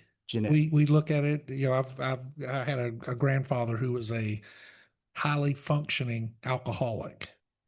So there is a possibility that if I back up his line and look forward in mine, we'll find a gene there. highly that- likely. Highly likely, right. Yes. And the gene could be, I could possess that gene, but for some reason I'm not an alcoholic. Yes, it would be highly unlikely for you to possess it because the data says that there's, Because if I do Really, possess really it, then I stacked really things. should be. correct. Okay, But remember, we're talking about all told right now, 396 genes. right. And so these genes can work concomitantly together. Sometimes they can work against each other. So genetics is not very black and white. Okay. It's very, very difficult. But the important thing to realize is that what we do know is that 50% of what we're seeing symptomatically in somebody with the disease of addiction can be traced directly back to their DNA. And the reason I highlight this one is because the numbers are so terrible. Like I'm picking an outlier, admittedly, but I'm picking an outlier for a reason. Because one of the reasons that we use, for example, medications like Vivitrol, naltrexone, naloxone, you've heard of these terms before. Why would we, if naltrexone, for example, blocks an opioid receptor, well, why are we using it for alcoholics? Well, number one, it showed in studies that it decreased relapse rates in alcoholics, but why? Well, I already told you that the way that all of these substances work in somebody with dopamine insufficiency is they raise dopamine. The way opioids do it is they bind to an opioid receptor, specifically OPRM1, of which there's 3. And then there's also kappa and lambda opioid receptors. OPRM1, opioids bind to these things and increase dopamine. How does alcohol increase dopamine? It goes into the body. It increases a substance called beta endorphin. In the brain, beta endorphin binds to the mu opioid receptor. At the end of the day, the last house on the block is increased dopamine. So that's why we use a drug that blocks a pain pill receptor for somebody who has alcohol use disorder, if that makes sense. And the reason I'm using that is this is a genetic reason why that works. But if I could, Mr. Chairman, Yes, please. so I guess and this is look at our friendship live in effect, just riffing on each other's questions. Chairman said you could basically do a pinprick and figure out somebody's profile. Am I understanding you correctly? There's some genes that are highly likely to predict addiction, 95% rate, something like that. Some that might be weighted a little less heavily. But basically, if you took somebody's genetic profile as a whole, in theory, you could, and maybe we already do this, you could make some kind of a composite propensity score, essentially, to show how likely they are to have addiction. Theoretically, yes, that hasn't been done, and it's not currently screening. We do, we do a lot of metabolic screening at birth. This is not one of them. And I'm not suggesting that we do that right now. Okay. I'm not making that leap. What I'm saying is just highlighting the fact that not only is this a brain-based disorder, It's a genetic brain-based disorder. Thank you. Senator Jackson. Thank you, Mr. Chairman. So just so I'm understanding, what we're seeing in the DNA is kind of a map that notes addiction of some sort.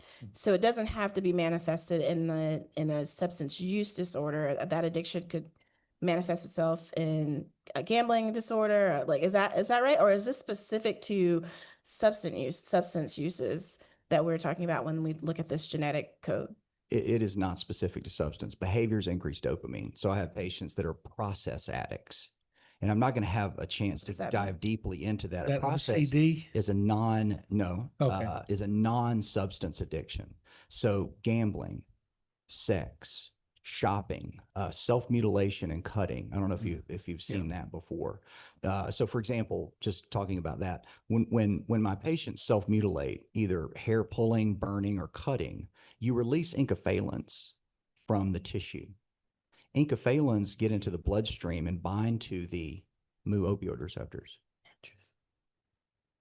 And so I'm not saying that it's not a disorder in and of itself, but one of the pathophysiologic mechanisms is it helps my patient feel better. So a lot of my patients that develop substance use disorder, their first drug of choice is typically their own body. So moving on, I'm highlighting this mainly because it's genetic and interesting. Why does eye color matter? When AA first came about, they noticed, and that was in 1939 is when the book was published. And they noticed that there were a lot more blue-eyed people in the rooms of AA. But they even had a saying for it. And the way that genetics works, that doesn't mean blue eye color causes addiction or lack thereof is a protective mechanism. That's not the way genetics works. But they even had a saying for it back then. They said that alcoholism must be this disease of Irish Catholics that's fixed in Protestant basements. You know, he's always in some church basement. And because there were more blue-eyed people, but then, you know, a bunch of Protestant white guys started AA. So is that really like, is there an association there? Well, it turns out there is. And what they found is that on chromosome 15, going back to that, you know, that picture, I'm moving down the line to a smaller chromosome, chromosome 15.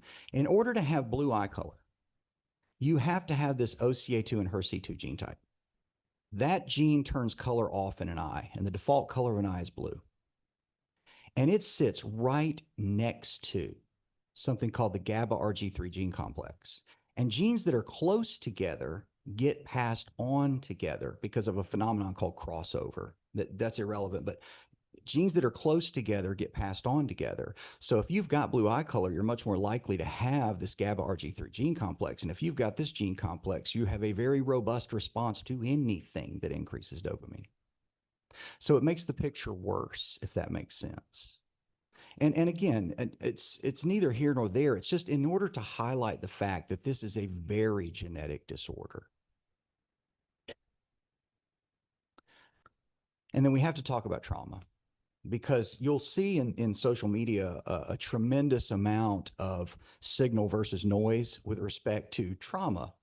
And I hear all the time that trauma causes addiction. Trauma doesn't cause addiction.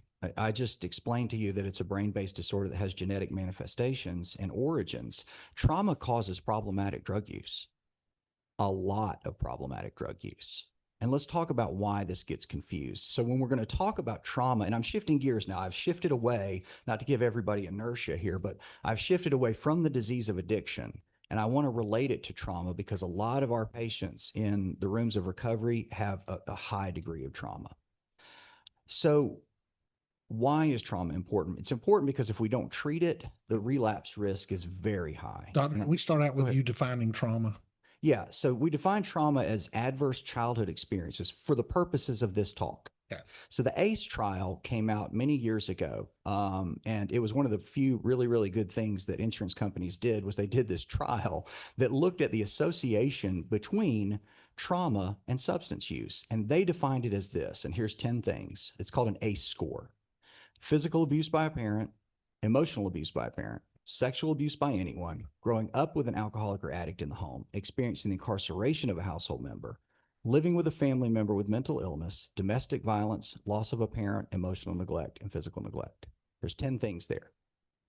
Most patients who enter treatment facilities now have an ACE score done on them, whether they're aware of it or not. And the reason that that happens is because it's risk stratification. If we look at these And, different, and doctor, to be clear to the millions of Georgians listening to this online, these occur prior to the age of 18. yes, Okay. And all 10 need to occur or several? several. So I'm going to give you the prevalence Okay. here. So 59% of the population has only had 0 or 1 of those things happen to them. 59%. A lot of people who end up in the rooms of recovery or have trauma think erroneously that it's so common. And that's why they never talk about it and they never request treatment for it. And their life just becomes debilitating as a result of it. It is not common for those things to happen. 59% of the population has had 0 or only 1 of those things happen. However, when you're talking about my patient population, they have ACE scores typically above 4. So then we're talking about numbers that mirror the prevalence of addiction in this country, 10 to 16%. And I already told you it's about 8 to 12% with a disease of addiction. And so it's easy to see there's so many people in the rooms of recovery with trauma, and it mirrors traumatic experience in the population that people want to make it causative. It's associative. And so let's talk about what happens if you've got an ACE score of 4 or greater. 4 of those things happening in childhood. The likelihood of developing substance use disorder with alcohol is 7 times that of the general population. And if their drug can be injected, the likelihood of developing IV drug abuse is 46 times that of the general population, just having an ACE score above 4. And so trauma causes a tremendous amount of drug use, problematic drug use. And I want to talk about one reason that it does. There's many reasons that it does. I'm interested in the brain. So one of the reasons, just one, that it causes problematic drug use is that trauma physically changes the brain. Not just the thinking, not just the attitude, not just the outlook. It physically changes the brain in a developing child. So stress, which we're all used to experiencing, increases a neuropeptide called cortisol.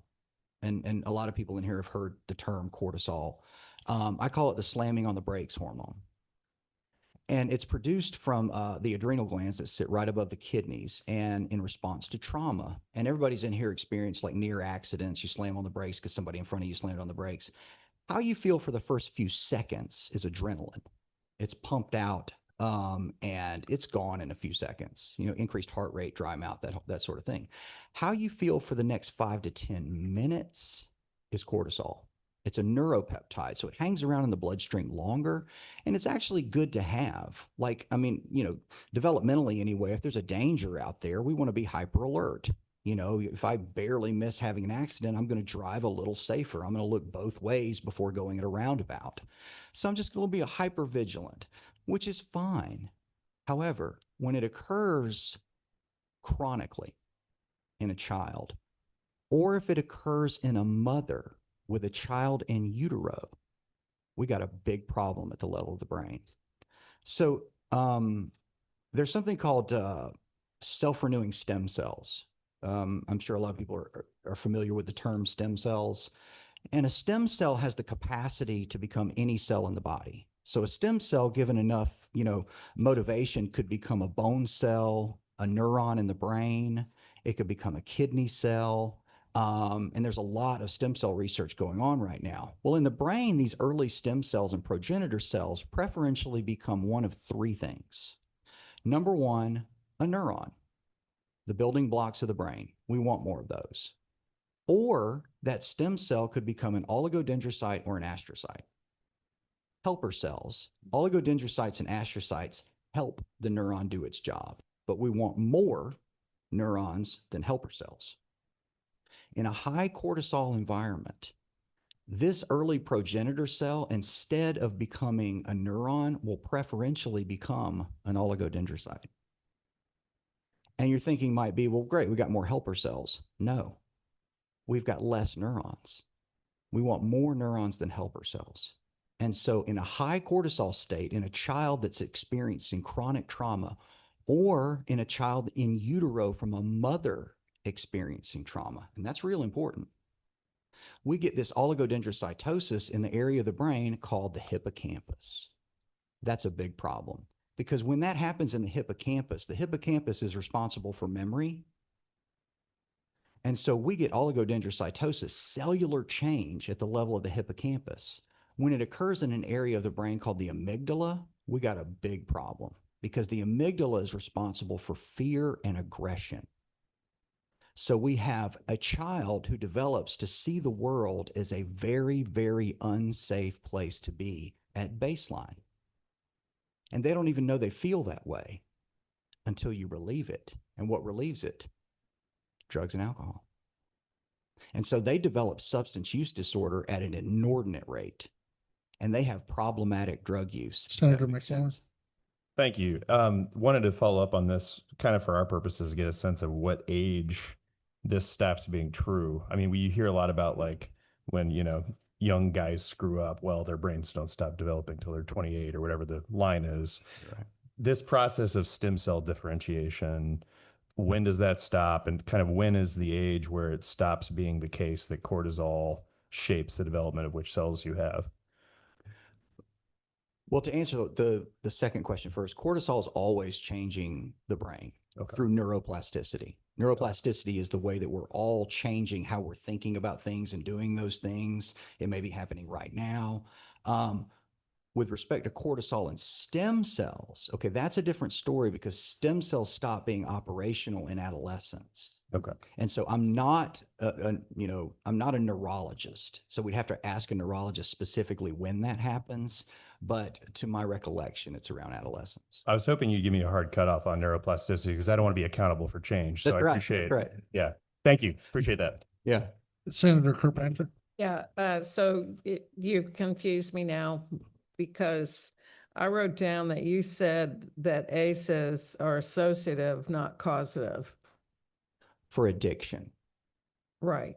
So substance use is different than addiction. Problematic drug use is different than addiction. Addiction's sign and symptom is problematic drug use and not the same thing. That's why this gets confused all the time at the level of the media. So many, many people with trauma will use drugs. So simple. You can abuse alcohol and not be an addict. Yes. Okay. Yes. And I know it sounds like I'm, playing a word game here. I'm not. Well, Yeah, you see a lot of young men in college that abuse alcohol Yes. a lot. And then 5 years later, when you go back, some of them don't even drink anymore. And then you have some that can't do anything without drinking. So Correct. you see, That I mean- latter group is my patient. They Right. probably have that low dopamine at baseline. right. So problematic drug use is not the same thing as addiction. Many, many people will consequentially use a drug. And when they have consequences, they stop doing that. That was your DUI Correct. example from earlier. Senator Jackson. Yeah, thank you, Mr. Chairman. Can you just speak to, so you have a child in utero who experiences this, I guess the mother who has a high level of cortisol. Is there something that can be done post utero, so after the child is born, to stimulate more neurons to kind of offset the negative experience in utero? Like, it's the now what, right? So if this is the case, what can we do about it?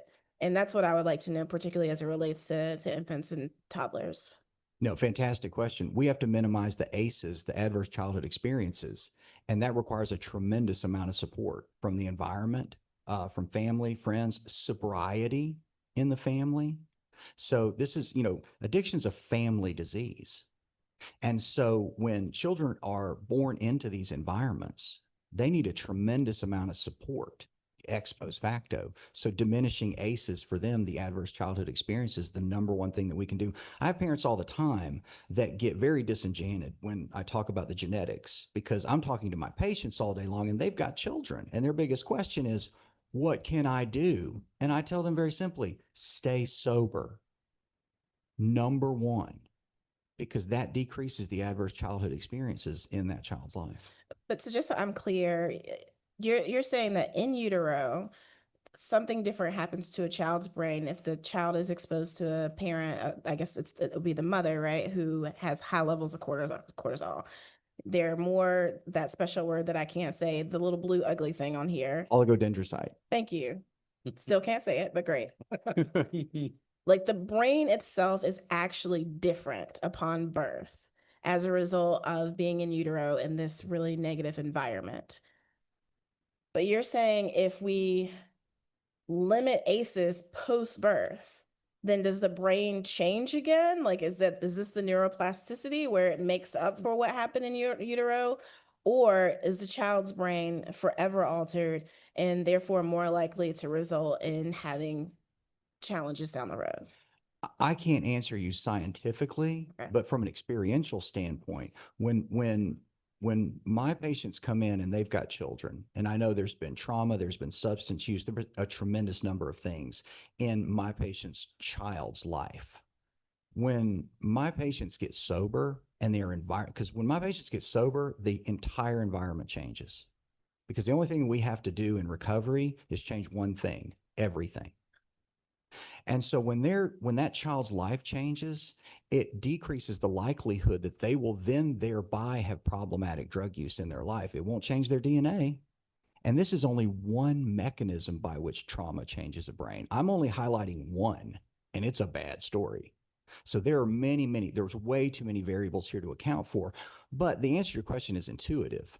A loving, compassionate, altruistic life that child grows up into diminishes the problems that they're going to have later. Obviously, I think that makes sense. And without the in vitro trauma, if you will, the child being born perfectly normal, no problems, they can still be impacted by the ACE score though, correct? Yes. And this study was done not with children in utero. The ACE was done with Right. children, post. So it's really two separate populations, correct? I mean, Tip- ACE score is going to impact anybody. Correct. The child who has the in vitro circumstance that we're talking about, they would be more susceptible. Absolutely. Think Okay. about it for a second. So if a mother is experiencing high degrees Right. of stress, the infant is going to see the cortisol through the placenta. So when we see these generational issues, it's actually generational. It's It's because they actually grew up in it. generational. And this, okay, Senator Kirkpatrick. Oh, I was just gonna whine because ACEs is impacting everything that we do down here. It impacts foster care, it impacts incarceration. I mean, it impacts, and so what we struggle with down here is prevention and how to address a huge cultural problem in our society. So I've got some questions for later about specific solutions, because one of the things we try to do with these study committees is we can define the problem and where the gaps are, but we've got to come up with some recommendations somewhere along the way to try to fix this. And ACEs is a tough nut to crack. Well, So- and I think too that we have to remember too are poverty and education are impacted by those at the same time. Senator McLaurin. Thanks, Mr. Chairman. And just to be clear, so far we've been talking about context and kids being raised in an environment where they're subject to trauma triggers, whatever, that increase the ACE score. My understanding is, tell me if I'm wrong, that there's also a genetic pathway where genes express imprinted trauma that can be generational, to the point that when the guy with the bulldozer and Avatar is, bulldozing the forest, he says, I want to, inflict generational trauma that it's imprinted on you forever. It's like pretty on the nose, right? Isn't that also true that basically there's a basis for genetic expression through the genes of some lived experience of an ancestor, or how much do we know about that? No, you're absolutely correct. And again, I'm not a geneticist, Right. so I can't speak directly to that, but I do know that your presumption is correct. And then there's epigenetic factors in which the environment impacts the expression of genes once it occurs. And so this picture, there's so many alsos also that doesn't paint the picture better, right? Sure. There's also this, there's also that. Absolutely. Okay, so I mean, because I think, and maybe this is just semantic for our public policy purposes, but I think it does add some depth to the discussion to recognize it's not just that the context in which you grow up is where trauma is reflected and stored. It's also in your genes itself, because that, I think, then you're starting to talk about kids growing up that maybe they even get separated from their parents, or they don't live specifically under the shadow of whatever their parents' trauma was, but they might still be carrying around, if they're in a foster situation or adopted or, even donor conceived. I mean, there's a lot of different ways that somebody could be carrying around trauma that has been imprinted, is what it sounds like. Oh, well stated. And evolutionary psychology, what they look at is twin studies, twins reared apart, and they show a concordance of exactly what you just said. Thank you. Great question.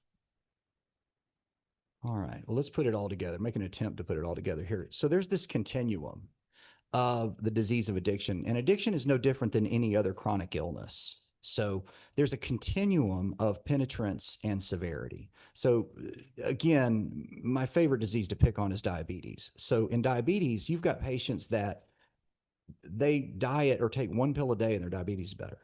And then you've got some people that are on an insulin pump, and if they don't have it, they're going to die. And then you've got everybody in between. Addiction's the same way. And so you've got this variable amount of dopaminergic insufficiencies, whether environmental or genetic. So you've got some people with the disease of addiction that have mild dopamine insufficiency. You've got some with severe dopamine insufficiencies. And then you also have people just highlighting this adverse childhood experience. You've got some people in the rooms of recovery that they've had picturesque childhoods. There's really a very low ACE score. But then you've got most people in the rooms of recovery from addiction that have ACE scores of like 4, 7, 8, 9, 10. Horrifying. And then where these two things cross over, what you have here is severe treatment resistant addiction. So not every addict is the same. I wish that, maybe I don't, but it would be easier if this was hypertension. If we could give a med, if I gave 100 people a hypertensive drug, 100 people's blood pressure is coming down by and large. Addiction is not that way. It is very, very complex. And there are some similarities, but the differences can be glaring. And that's where treatment has to be individualized. Individualized treatment plans and facilities that offer ITPs or individualized treatment plans give the patients the best data for staying sober. It's not a cookie cutter, and it has to be individualized for that respect. Yes. Senator Jack. Thank you, Mr. Chairman. So you've talked about behavioral adjustments that a person who's living with addiction, in order to have the example you gave was they're on an escalator that's going in the wrong direction. And so there are behavioral things that have to happen every single day to help them overcome the deficit in dopamine. You've never defined what those were. You haven't said what action, you haven't given us here's the problem, now what? Here's how we treat it. And so just curious, not just from a medical perspective, so not just talking about pharmaceuticals, but even just the day-to-day, what are you proposing? What do these specialized plans look like, individualized plans look like for people who are anywhere on the spectrum of addiction? So yeah, great question. So that's where we get back to ASAM, the American Society of Addiction continuum of treatment. So we need to meet the patients where they're at first and foremost. So at what stage are we at? Are we at a place where they have life-threatening dependency? Let's say for alcohol, for example, life-threatening dependency that they're going to need to be on, a phenobarbital drip on a ventilator to detox them from it. Or do we have a patient that has, cocaine use disorder for which there's not going to be any dangerous life-threatening withdrawal? So these are two different people, right? So we have to meet them first and foremost where they're at. Okay, where do we put this patient for treatment first? Starting from there, then we learn to our patient. Okay, after we've got some abstinence, is there any other co-occurring mental health disorders, or were there substance-induced mood disorders that need to be differentiated? Okay, then we deal with that. And then afterwards, we reach a stabilization phase in which that dopamine increase that we're talking about has to behaviorally be initiated. And I have another entire lecture just on dopamine increases, behavioral dopamine increases. There's a litany of them. I'll give you a few. So meditation.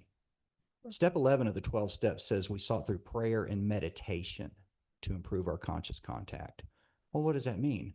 Well, the evidence just looked at mindfulness-based meditation, and mindfulness-based meditation and facilities that actually incorporate mindfulness-based meditation have decreased relapse rates. Meditation increases dopamine at the level of the striata 65%. 65%. But trying to get my addict early on to just sit, like my addicts do a lot of really good things. Like they can do a lot. The one thing they don't do well is just sit alone with themselves because their brain makes too much noise and it's intolerable. But anyway, just to give you one example, and then a second example, like exercise.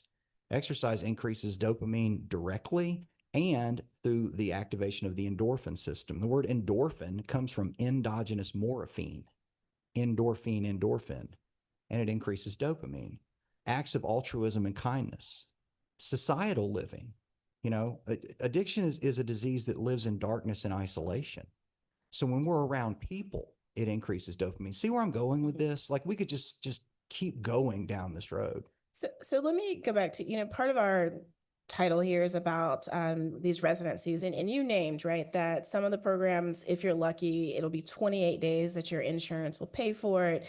By the time you're done with that, you're at the baseline of very little red in your brain, to use your imaging. So can you talk to me about outpatient programs? So oftentimes a person can only be inpatient for so long, but then they'll have an outpatient program that'll be 3 hours online every day, or they'll go to a site for a couple of hours. Do those programs work in terms of helping people come up with these behavioral changes to addiction? And I know it's not a one size fits all, acknowledging that, but what's the effectiveness? Have we studied that, the effectiveness of these outpatient programs that allow people essentially to live a more regular life during the daytime? Maybe they can maintain their job, take their kids to school and everything like that, but they have this program that they work in the evenings to try to help mitigate the issue. In other words, do people need to be in residential treatment for long periods of time? That's really fundamentally my question. Or can we do a combination of both? I'm going to get lost in this answer, but I'm going to tell you what's happening right now is that people are being funneled into there has to be a stratification. There has to be a triage system. And so if everybody's familiar with triage, I'm aging myself, but MASH, they would go through triage first and then they would go to this. So we have to triage. And the ACM criterion and the continuum, what it does is it finds out severity of illness, and the severity dictates level of treatment. And what's happening now is that people that are way too severe are ending up in outpatient programs set up for failure. Gotcha. You can't take, I'm gonna make a blanket term. Hold on a second. You can't take drugs and alcohol away from my patient. You have to take them away from drugs and alcohol. And what would be better is if we had that first, stabilization, triage, looking at all of these factors. And then from that point, then they can go into, PHP levels of care, IOP levels of care. But what's happening is that people are going into levels of care that they are not capable of maintaining. And when they do use, what happens? Guilt, shame, and remorse. My patients don't use drugs because they want to. My patients use drugs because of guilt, shame, remorse, and secrets.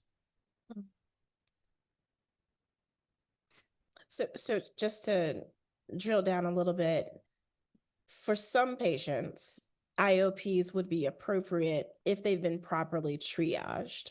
But from your perspective, we're failing at the very top, which is the triage portion, let alone kind of what happens within these treatment centers. We've already kind of stopped. We've already missed the mark by not triaging people properly and by moving way too many people into IOPs before they're ready. Is that what you're saying? That's been my professional experience. Yes. And a lot of my patients, they end up in these programs where they don't have enough information. They don't have enough tools. They're expected to maintain abstinence. And when they don't maintain abstinence, then there's retributive measures that happen. And we need a much more restorative process. And when it's retributive and people get punished for using a substance for which their brain is almost made for, they have all of that guilt, shame, and remorse, and then they leave treatment and are much less likely to return to treatment because they've had such a bad experience. Thank you. Senator Kirkpatrick. Yeah, so we've, back to the solutions, part of my comments. We have done some work on mental health parity, treating, substance use disorder, mental health disorders the same way from an insurance standpoint as physical things like diabetes or whatever.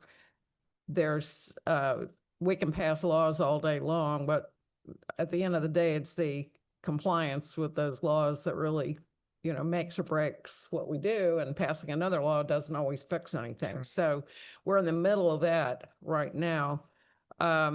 We've also done a lot with pretrial diversion with the accountability courts and trying to identify people who will do better in a very structured program for a couple, 18 to 24 months that will keep them out of the, of being incarcerated.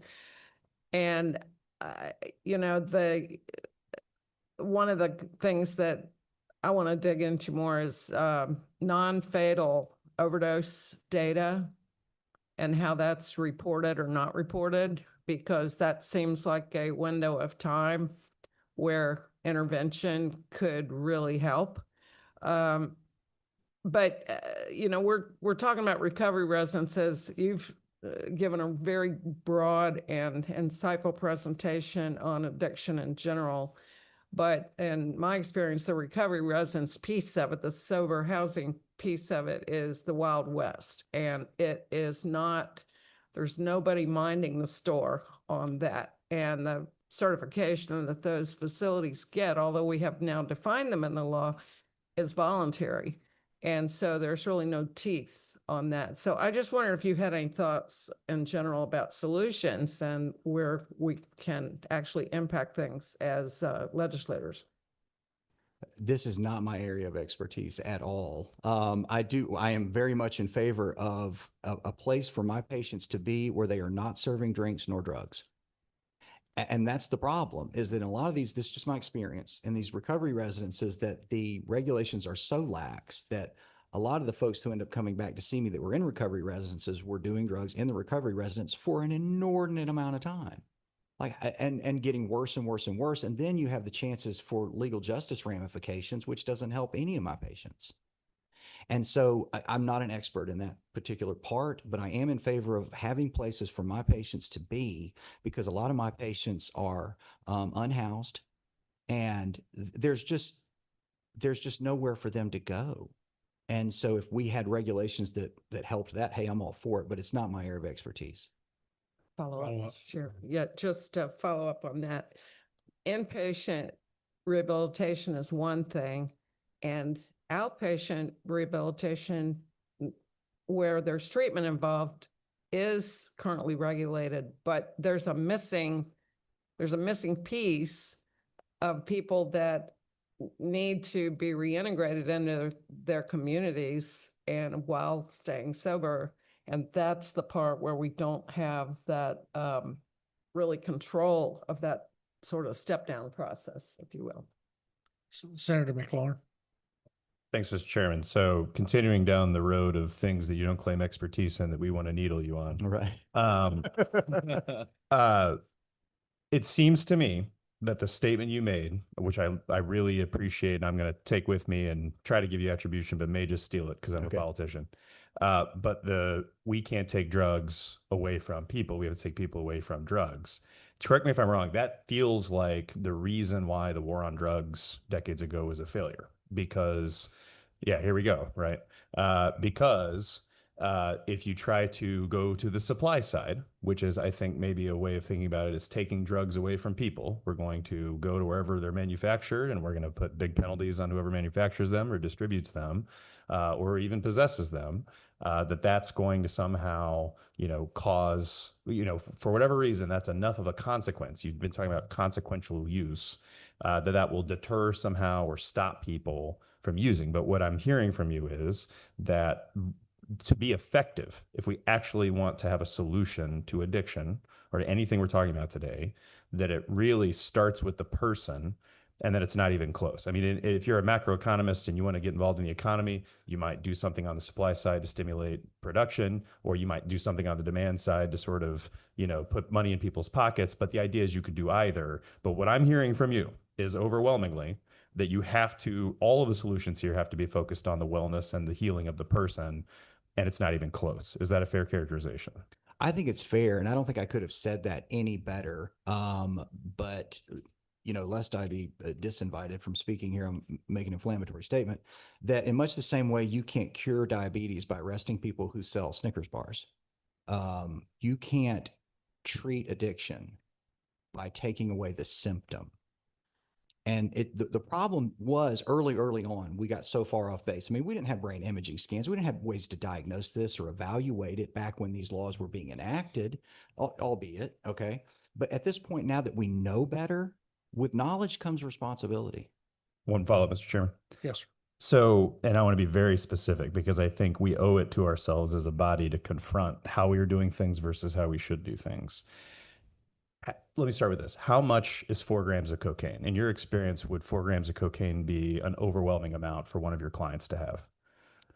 To like be in possession of 4 grams. I mean, that's not, I see some heads shaking the audience. That's not much, right?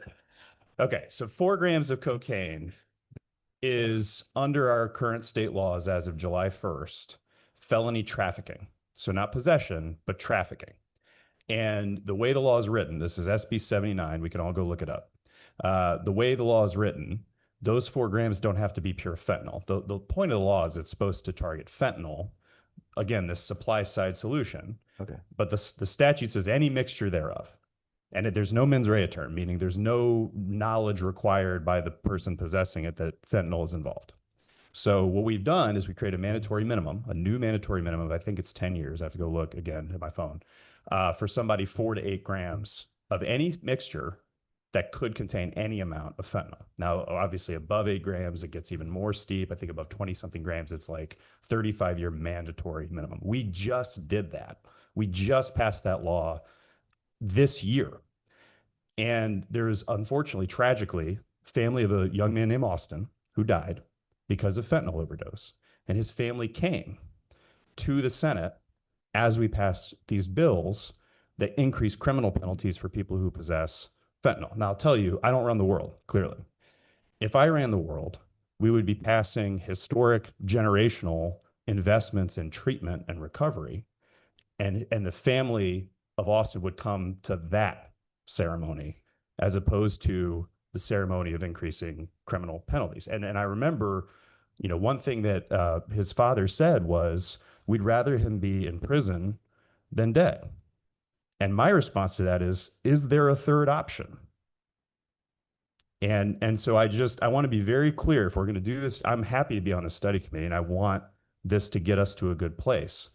But I think we need a full accounting of what our trajectory has been on these issues on the criminal legal side before we can step up to the plate and do what we need to on the treatment side. Thank you. Thank you. Doctor, to go back to your statement, it's about solving the problem. We can't take drugs away from people. We must take people away from drugs. Can't we do both? Ostensibly, you do both. But I can tell you from a treatment side, Right. if my patients have access to substances, addiction is an obsessive, compulsive, mental obsession with using a substances that helps them feel normal. Right. So if there's access, then treatment doesn't happen. So if I can take my patient away from these substances Right. and let recovery begin to occur, neuroplasticity begin to occur, dopamine increase begin to occur, then we can matriculate them back into, in a stepwise fashion, back into, that's what recovery is all about. So we're removing your patient from society? Not society necessarily, from the substances in which society Right. But exists. if I, let's say I have an opiate addiction and I'm your patient and you've convinced me no longer to go to the pill mill or the pain clinic or whatever, but I go into the Circle K and there's concentrate kratom there that advertises itself as a as a remedy for my addiction. And I think we see what's going on with that right now and other things. So do we not have a responsibility? And listen, I'm a Republican, I'll say that, and very libertarian on a lot of my beliefs, but I believe anything I choose to do that harms society, I don't get to choose to do. Um, so these, so in trying to crack this egg, I remove the person away from the drugs, but I don't remove them away from all these other drugs. I mean, we can sit here and talk about cocaine and fentanyl and heroin and all this other stuff, but there's this constant flow of other legal drugs, if you will, that we're being influenced by. So are we not, we, the General Assembly and others, are we not responsible for addressing that too? Or do we just move the person away from the drugs and hope they don't get, once we let them out, the drugs are there? So do we have to do both? You bring up a great point. So there's 2 points there. Number one, the reason that we have, you mentioned, 7-hydroxykratom, which is Metragena. It's a plant from Southeast Asia. Yeah, absolutely. So one of the reasons we have that in such high abundance here is because of the opioid crisis and society's response to the opioid crisis. Society or business's response? Society at Yeah. large, Okay. deeming it a moral and ethical issue, the legal justice system, deeming it a legal issue. So the war on drugs has made the problem worse. The war on drugs has created worse drugs. One of the reasons that we have Delta 8, Delta 10, these, cannabinoid alternatives is because Delta 9 is illegal. So what they do is they just move the double bond around one carbon. Bloop. Right. They have made it now more psychosis inducing, but legal. So see how we're going end around, making the problem worse, focusing way too much on a symptom and not what the actual problem is. If we took those resources into research and treatment and took it away from what the problem is not, now we're miles ahead of the game. So, but using that argument, 9, 10, 8, so the solution would be to outlaw cannabis. No, we don't even have to talk about.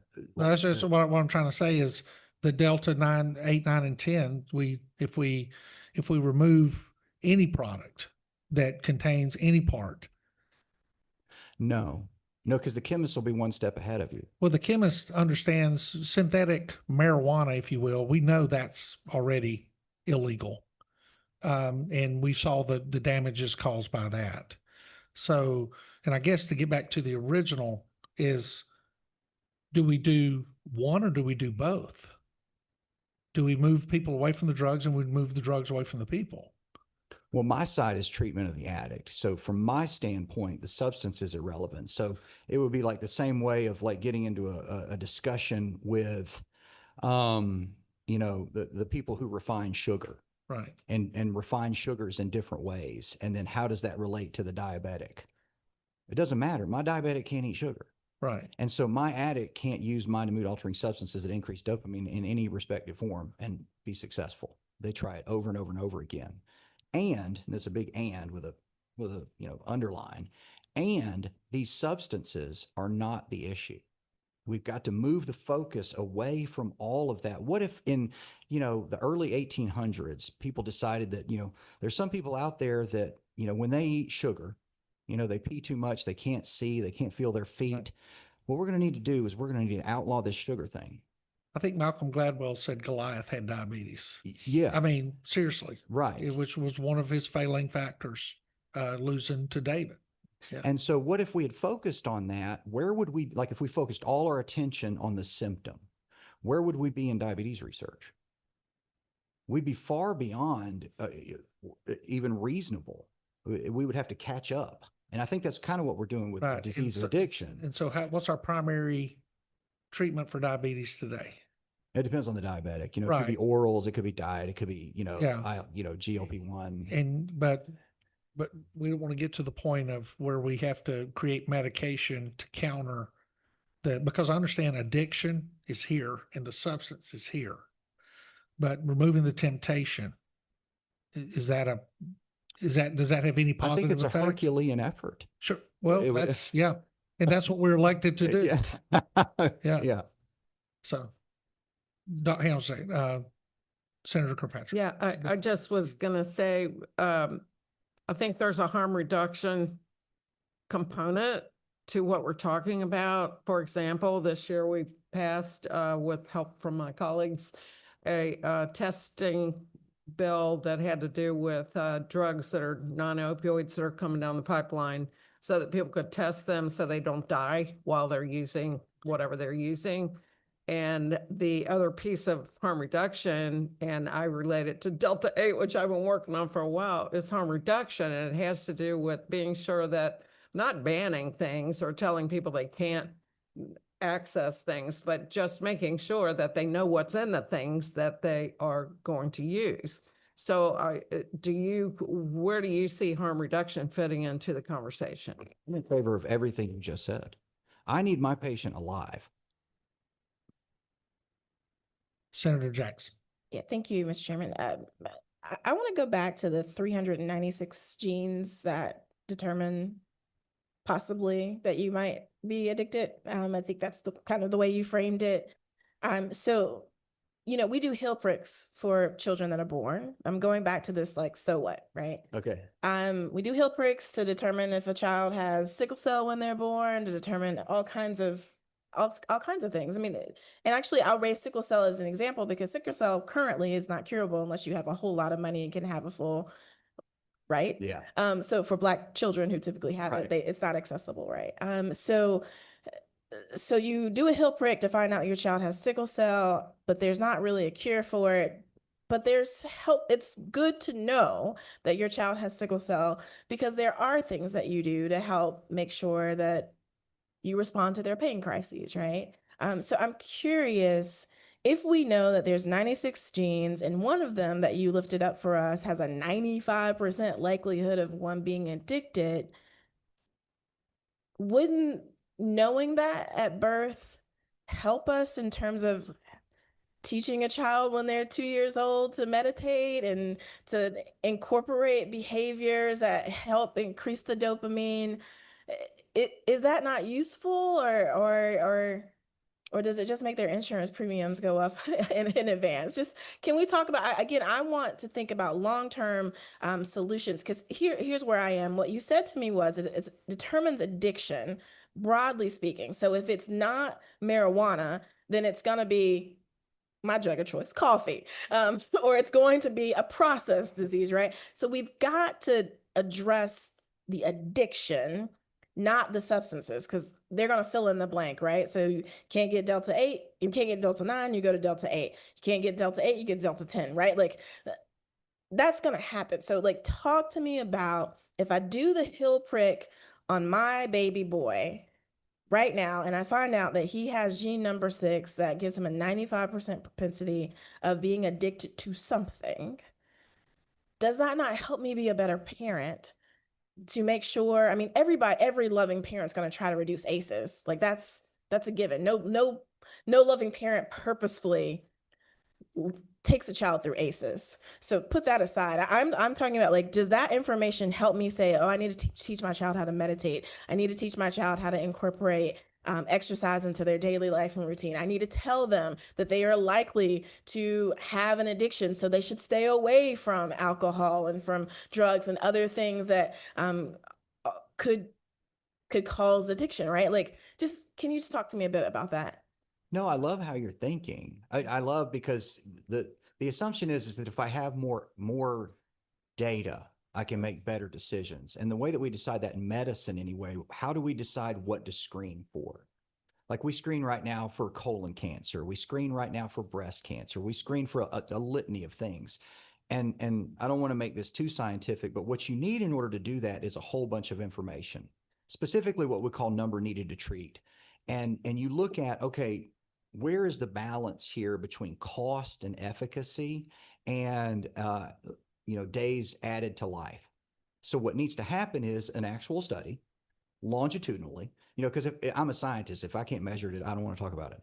So you do a longitudinal study of a cohort of people that you do screen and a cohort that you don't, and then you do controlled trials and see, okay, if we do this, how does it benefit? Because you typically end up finding things that you didn't even know you were going to find. You got problems over here, you got problems there. So your question is good. I don't have an answer to it. I would love to. I've been the rusty, bent tip of the spear on things like this for years. So I would love to see a study that does that. If we start screening for this, how does it play out? I think it'd be fantastic. But having the 96% number, that is based on research, correct? Yes. So we do know my 6-year-old was heel pricked, and she has a condition that we have to make sure her diet stays a certain way. And she'll tell people, they'll offer her something, she'll go, yeah, it's got too much protein in it. I mean, she's 6 years old and understands that.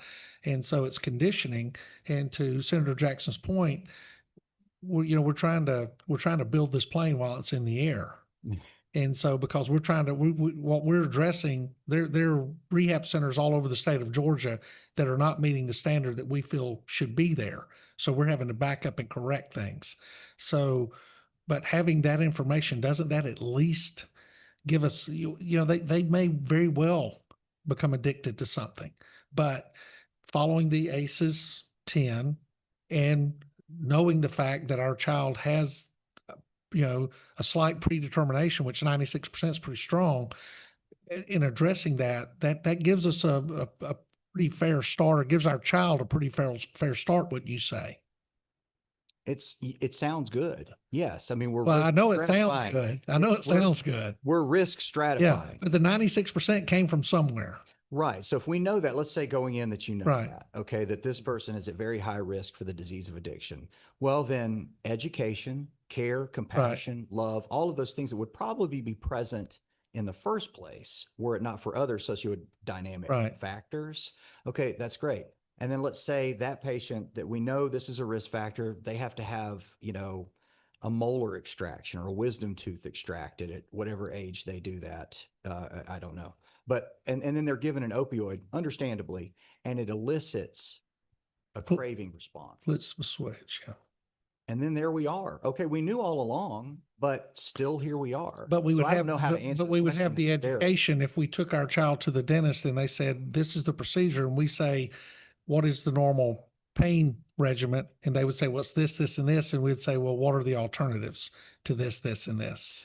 I agree. Yeah. No, I agree. No, I'm essentially, we're proselytizing to each other. The only Yeah. reason I'm pushing back a little bit is because so often in medicine, we go into things thinking, okay, this would be good.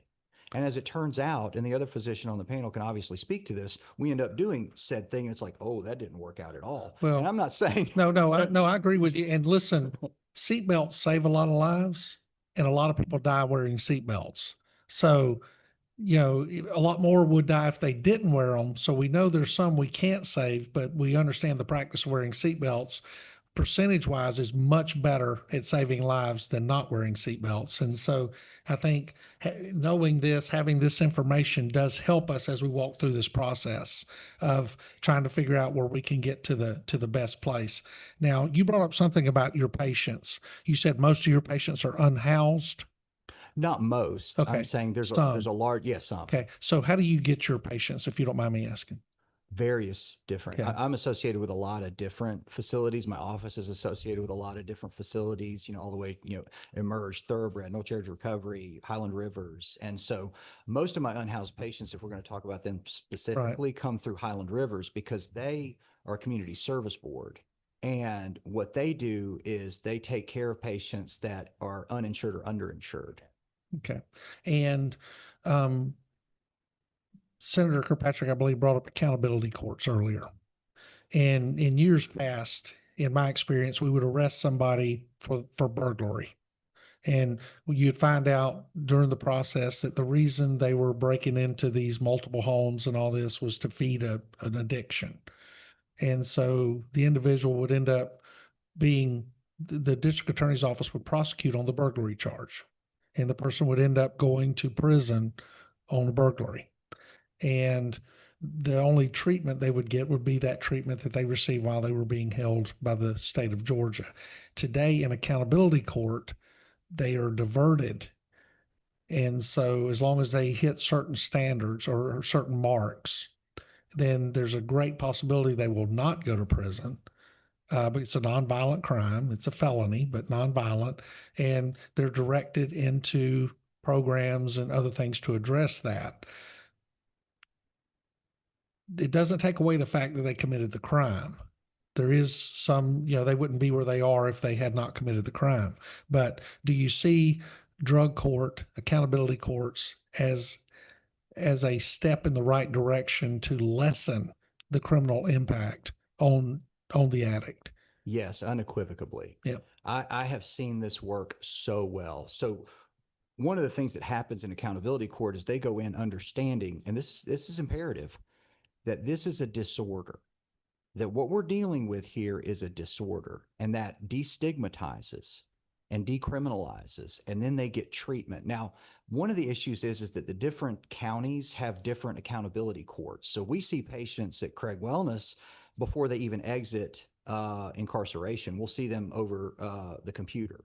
And so we'll get medications like, Vivitrol or naltrexone, or these kind of medications started before they even come out, which decreases recidivism rates. So and here's the important piece, there's no lapse in treatment.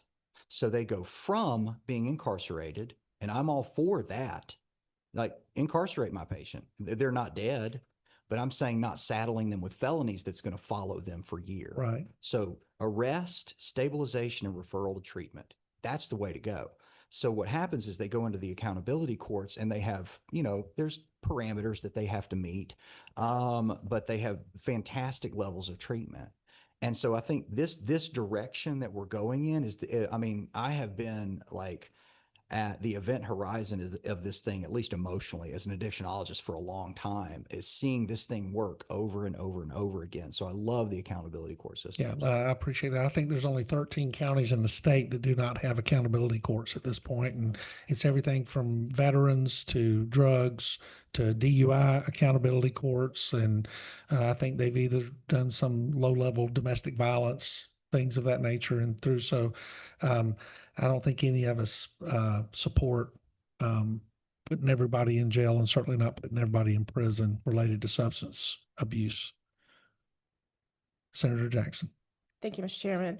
I love that you use the diabetes analogy, because it's, I think, something many of us can understand. And you gave us a chart. I couldn't find it in here, but there are people who have this level of disease, and when it comes to addiction, that they could take a pill and carry on with their lives maybe. And then there's that subset in the middle that has both ACEs and the addiction gene. And so they're the resistant to treatment or persistent Yes. to treat, difficult to treat folks. And so what do we have available to help treat that population? I think that's the population of people I see the most who are sleeping outside. Like, is there an insulin pump type solution for folks who are in that category? In this, so I brought that up, that overlapping category. That's right, yeah. This is severe addiction. So this is severe, profound addiction. A lot of times with co-occurring mental health disorders like schizoaffective, schizophrenia, bipolarity with mania.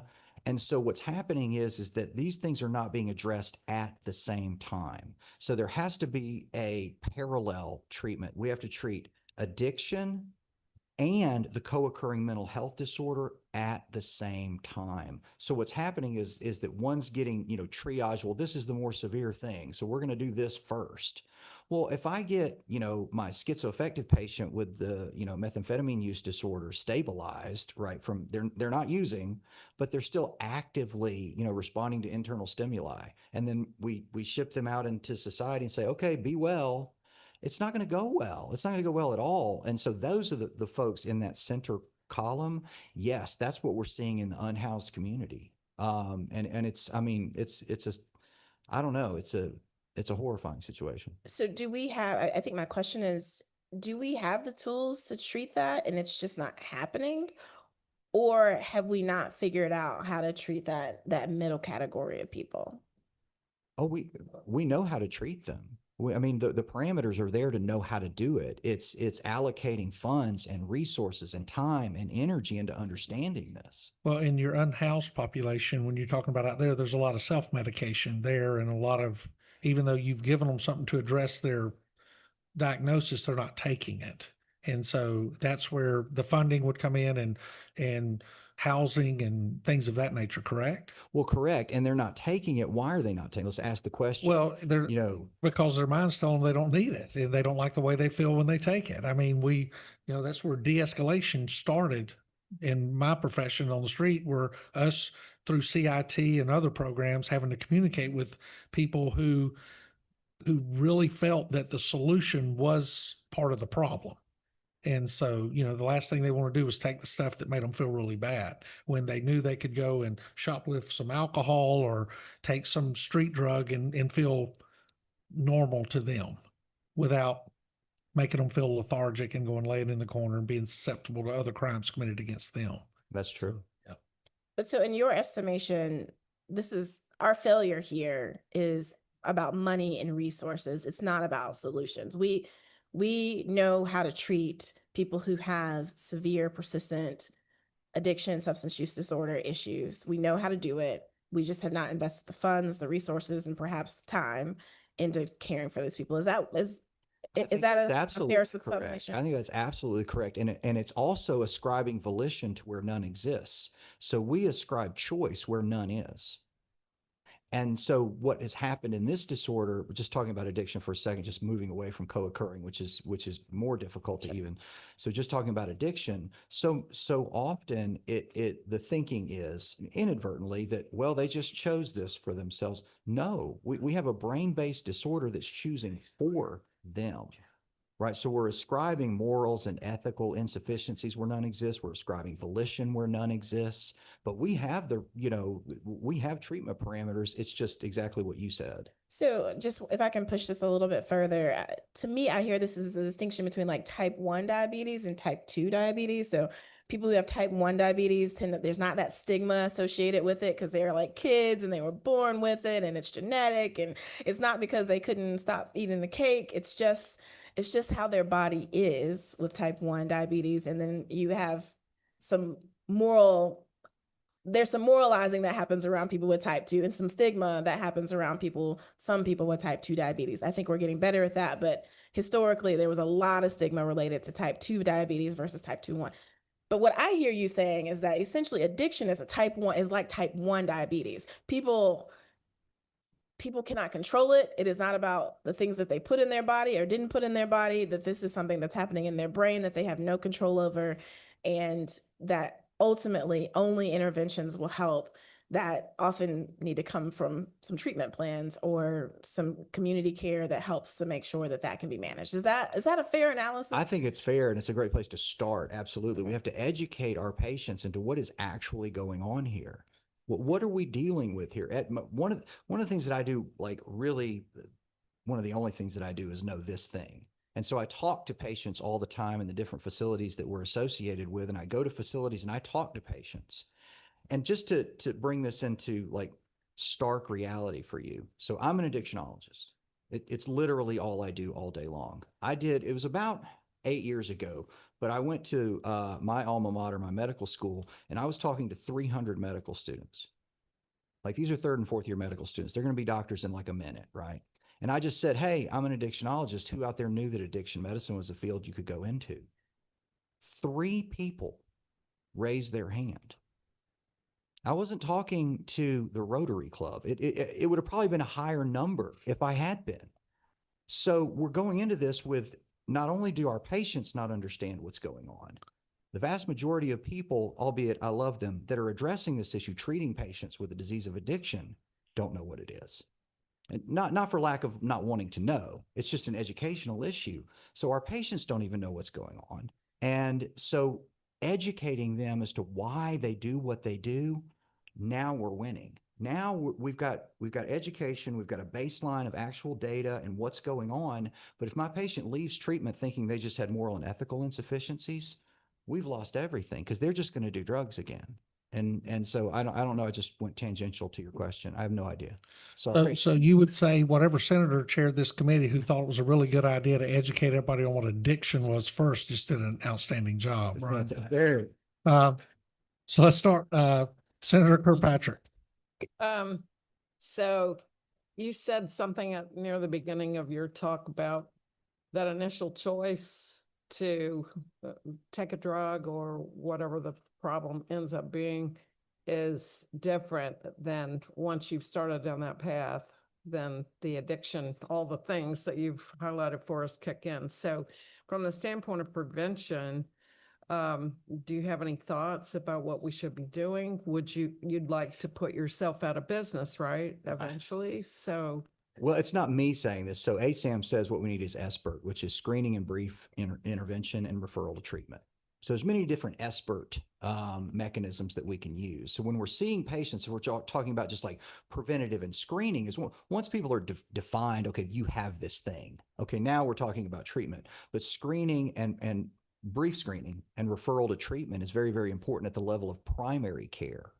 And so often people are ending up in doctor's offices and never even being asked, never even being screened. The number one test that most people in the mental health field are not doing who are prescribing pharmaceuticals is a drug screen. And we are prescribing powerful psychopharmaceuticals to people having never screened for substance use disorder in what amounts to a $4 cup. And that's tragic. And addiction is the one disorder that tells the person that they don't have it.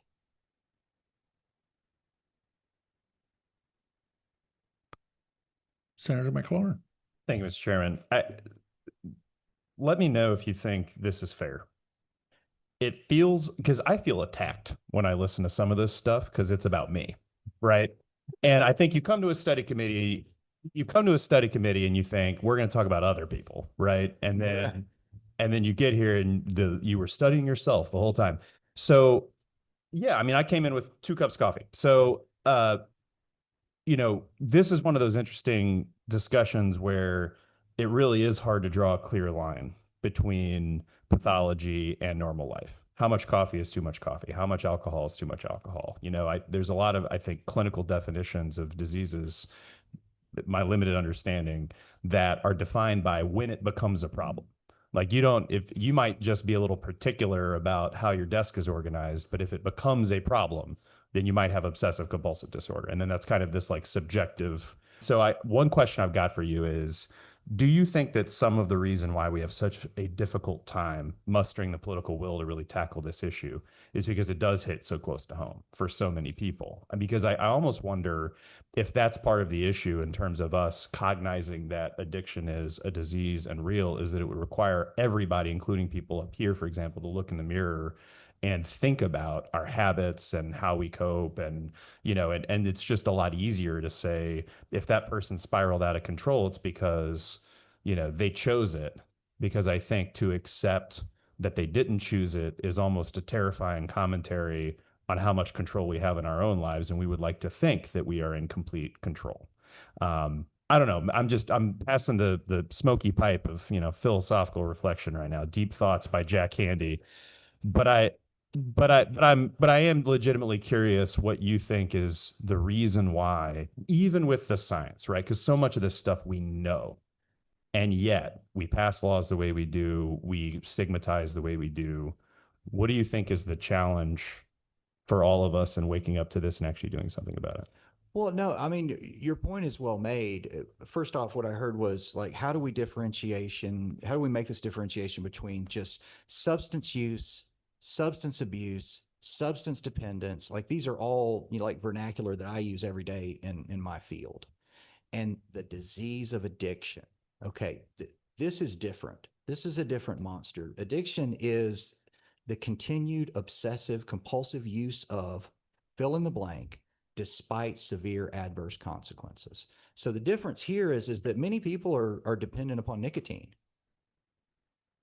But I'll give you an example. So if 2 people go in to the doctor and they're smokers, they've been smoking for a long time, And you know, Bill and Bob, we'll just say that. I have no idea. We're just going to make up some names.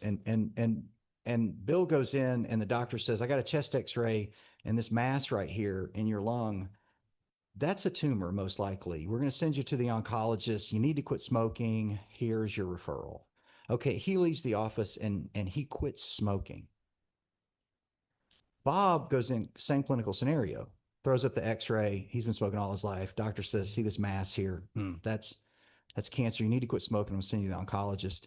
He leaves, goes to the referral. Fast forward a year later, he's had, you know, a pneumonectomy, and he's outside the hospital smoking through a tracheostoma in his neck. That's my addict. Because there's a severe consequence. There you go. And Yeah. it keeps happening. There you go.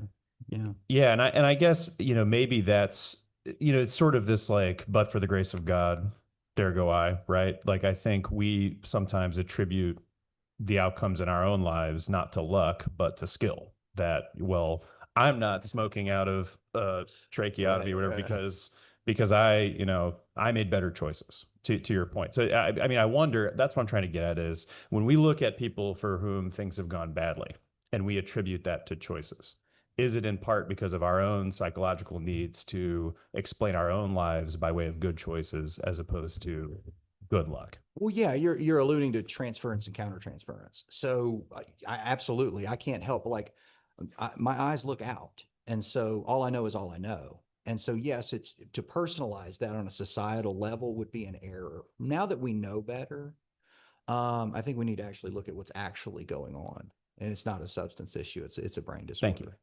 Well, and I think one thing you said at the beginning of this last piece that made a lot of sense is where you were talking about what we're here to address, and that's the addiction. Not the dependence, not the other, the addiction. And that if we stay laser focused on who these rehab centers are supposed to be serving, it is those with that disease. And so, because I think that I think that they take advantage of some of the other groups too, where they open their doors to everybody and the addicted just become a part of the crowd because they want as many customers as they can get to go through their door.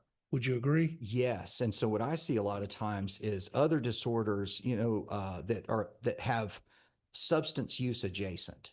So you've got sociopathy and psychopathy that has substance use adjacent. And when you take that patient population into a facility that's focused, I'm shooting all over the situation, but should be focused on just the disease of addiction. Well, I mean, nothing is going to go well at all. And I think that's exactly what you just said. Yeah.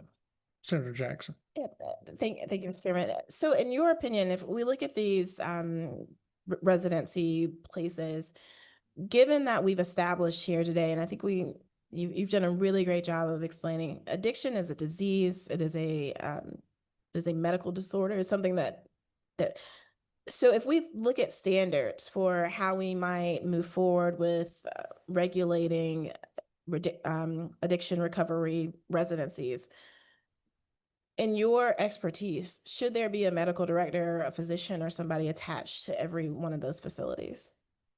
Wow, I've never thought about it. I couldn't give you an educated answer. I mean, my initial feeling was like, I'm a medical director. Absolutely, there should be. I don't know necessarily. It's not my area of expertise, but I don't know.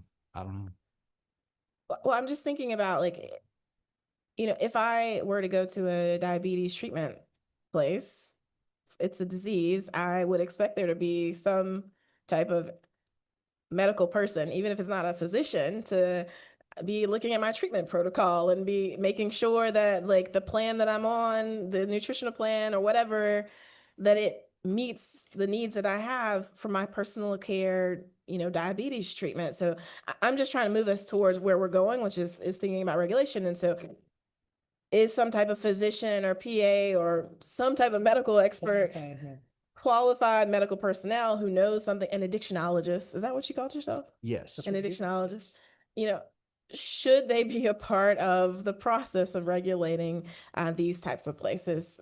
You don't have an answer for that now, but I lift that up for us to consider as we move forward. All right. Ms. Patel. Thank you. So you don't have an answer to the qualified medical professional, but you mentioned the ASAM before. Would that help us? I'm not very familiar with it, but is it a screening tool? Is it a So it's far beyond just a screening Okay. tool. So part of ASAM is screening tool, but the reason ASAM continuum exists is to risk stratify and triage patients into where they need to enter treatment. And it's a powerful tool, and it's way too, complex to go into right now. And people that are trained in ASAM can understand to look for certain things. No, just not in laboratory testing, but speaking to the patient, physical exam, all of these things go into deciding, okay, where does this person fit into a continuum? And it's very powerful. And is a recovery residence a part of the continuum? Yeah, it's part of the continuum, but not part of the treatment portion of it. So you want residences that are basically abstinence based. There's no substances involved. There's no criminalization. A safe place for people to recover. Yeah. That's a But can it also be a part where we talk about tool used by accountability courts? Oh, yes. Okay. So, and I want to be really careful because, I have a reputation, because I carried a badge for so long, but I don't want to criminalize anything. But if they find themselves in the criminal justice system, that could be a tool for them to end around the criminal justice system and help them on road back into society, right? Yes, the criminal justice system is at the point at which Right. these folks can come in and properly screened, sure, arrest, but then Right. immediate referral to treatment. Risk stratify people. Obviously, there are some people with like personality disorders that Right. they're just, it's not going to be okay to put them into a treatment paradigm. Right. In many of our larger county jails and all this, they have contracts with mental health groups and medical groups and all this other kind of stuff that do the screening. The smaller ones, I'm not so sure about. A lot of times they contract out to local physicians and things of that Right. nature, which is a little troublesome at times. Curious about the qualifications of those individuals. But to the point of the two ladies, the certification, is that what's required to become certified through that organization? Certified in what? You use the term certified in the USAM or ASAM? ASAM. ASAM. Yeah. Right. You can become certified in ASAM, but we use ASAM. It's like a tool. Like No, I understand. Senator Jackson was asking about a medical director. yes. So if, let's say, we decided it would be a nurse practitioner, that nurse practitioner could become certified in ASAM, correct? Correct. Okay. Okay. Senator Kirkpatrick. Yeah, so a couple things that have come up over the past few years about the recovery residences is these people are coming out of treatment by and large. They've got someone who's directed their treatment in the inpatient setting, and they should have a discharge plan or whatever. So they've got some medical person who's been intervening, if that's where they're coming from, if this is more of a step down temporary situation. But the problem right now is we don't even know where all these things are. They're not registered in any way. We don't even know who's running them. And so the people that are certified by GAR it's voluntary. And so even if we had some kind of registry or somebody minding the store to be sure that they're checking off whatever the boxes are that we want to check, that'd be a great place to start, in my opinion. Senator Jackson. Yeah, Mr. Chairman, I'm thinking about childcare facilities and how you have quality ratings for childcare facilities, and I had to work really, really hard to find a 3-star rating in my neighborhood for my children because where I live. But I do wonder if that's a process that we need to implement, and that in order to get 3 stars, and you have to have, I see a lot of head nodding, whatever the professionals decide we need to have in order to be a 3-star rating. And Yeah. but that might be something that we can look at replicating, but on a residency level. And I would encourage every committee member to start coming up with their list of recommendations now as we go through this process. There are several experts in the room that actually run facilities, and they'll be testifying at most likely the next hearing. And then we'll bring our friends in from insurance and some other groups to testify. But and then we'll have families and also come in to testify as to the impact of addiction in their lives. But I do think that's one of the directions we're going to have to move into, because there are many things I don't think we need to regulate. You know, I think we regulate too many things, but I think when we are looking at healthcare and we're looking at life and death and we're looking at what we've experienced in the past by these types of facilities that have, it seems like more have been run terribly than those that we get the positive stories from. I think things like that are what we have to look at. And listen, is ASAM the gold standard? And that's something we have to consider. As you know, you and I have fought against legislation where they wanted to designate a particular group in the legislation. And so we in this, I think we have to look and make sure if we do put a certain certification in there, that it be the gold standard. Not just here in Georgia, but looking in other states and seeing what they do too. Mr. Chairman, to Senator Kirkpatrick's point, to me, it seems like people need to know what they're getting, right? And so in the same way that she wants fair labeling for hemp products, I would say that these residency places need fair labeling, right? People need to know the quality, the scientific backing. And so this is, we as the General Assembly have the capacity to make that a reality for people. And it shouldn't just be based on Yelp reviews, right? Like there needs to be some standardization that happens. And so I would argue is our responsibility as General Assembly. Yeah, and just, we started down that path when we passed the Senate Bill 5, which was about patient brokering.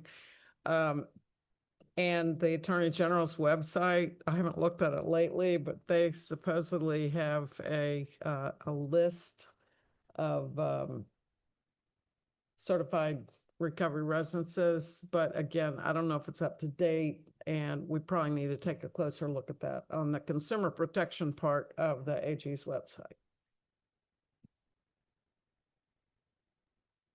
See any other committee member have any questions, comments? And speaking of AG's office, one of the candidates for that office wasn't able to be with us today, but he will be, Senator Brian Strickland. But Doctor, I want to thank you. Please don't think we're done with you.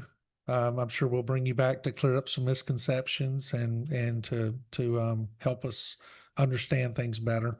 But I really appreciate your time today. It means a lot. It's like I said, these study committees are not here for us to educate people. It's here for us to be educated by the people that are impacted by whatever the particular subject matter is. This is an extremely important question for everybody on this study committee as to what we can do to make sure that those addicted, those that have this disease, have a place to go, a good place to go where they're safe, where they get the treatment that they need, and that they can come back out into society without a big scarlet letter sewn to their coat or stuck on their forehead. We want these. I've got an HVAC guy who's the greatest guy in the world. He does incredible work for me, and he's an addict, and he does a great job. And I trust him in my house with my children and everything else. He's a good guy. He's got the disease. That's all it is. My dad died of lung cancer. Smoked 3 cigarettes the last day of his life and died at 56. I understand what addiction is. He got a birthday card the year after he died from Philip Morris. We had to send him a letter letting him know that he was no longer a customer. But if I asked my dad, he would have said it was his choice. And, because of that generation. And, he accepted his fate, if you will. And that's the reality. So we understand addiction on multiple levels, but we want to make sure here that we put out the best product possible at the end. And you've gotten us off to the best start possible, I do believe. And thank you so much for your time today. Thank you, sir. The only other person I'm going to ask to come up today is he championed this study committee, pressed us hard on it, and called me enough to where I told him it'd be best if we texted for a while or we wouldn't be friends. But Jeff Breedlove, Jeff, you want to come up for a minute and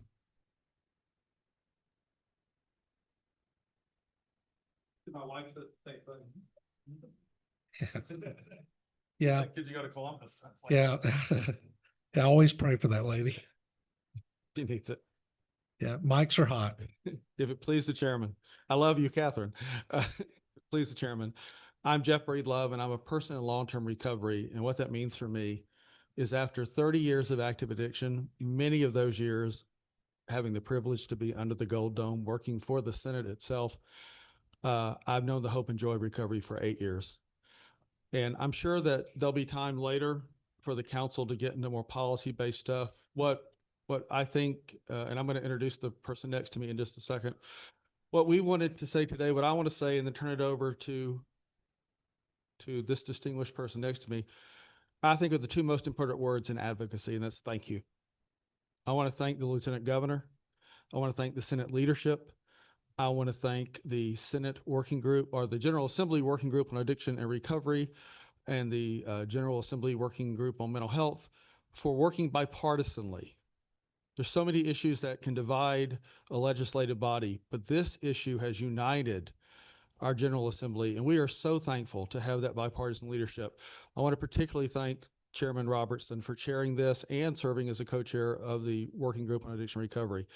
And yes, I do bug him a lot, but he has stepped up for people impacted by addiction. Survivors like myself, family members who may have lost somebody, our clinical professionals, and we appreciate and respect your leadership. So I hope the work of this study committee, what I hope that the members understand is that there are people across the state, from Waycross and Valdosta to Lafayette, I'm told, and Trenton, who will be watching on the internet, who will be looking at the social media post, and they send you their every best wish and their every prayer and their thanks for working on their behalf. And I'd like to introduce now my boss, Larissa Guerrero, the Executive Director of the Georgia Council for Recovery, who I know can echo her own thoughts.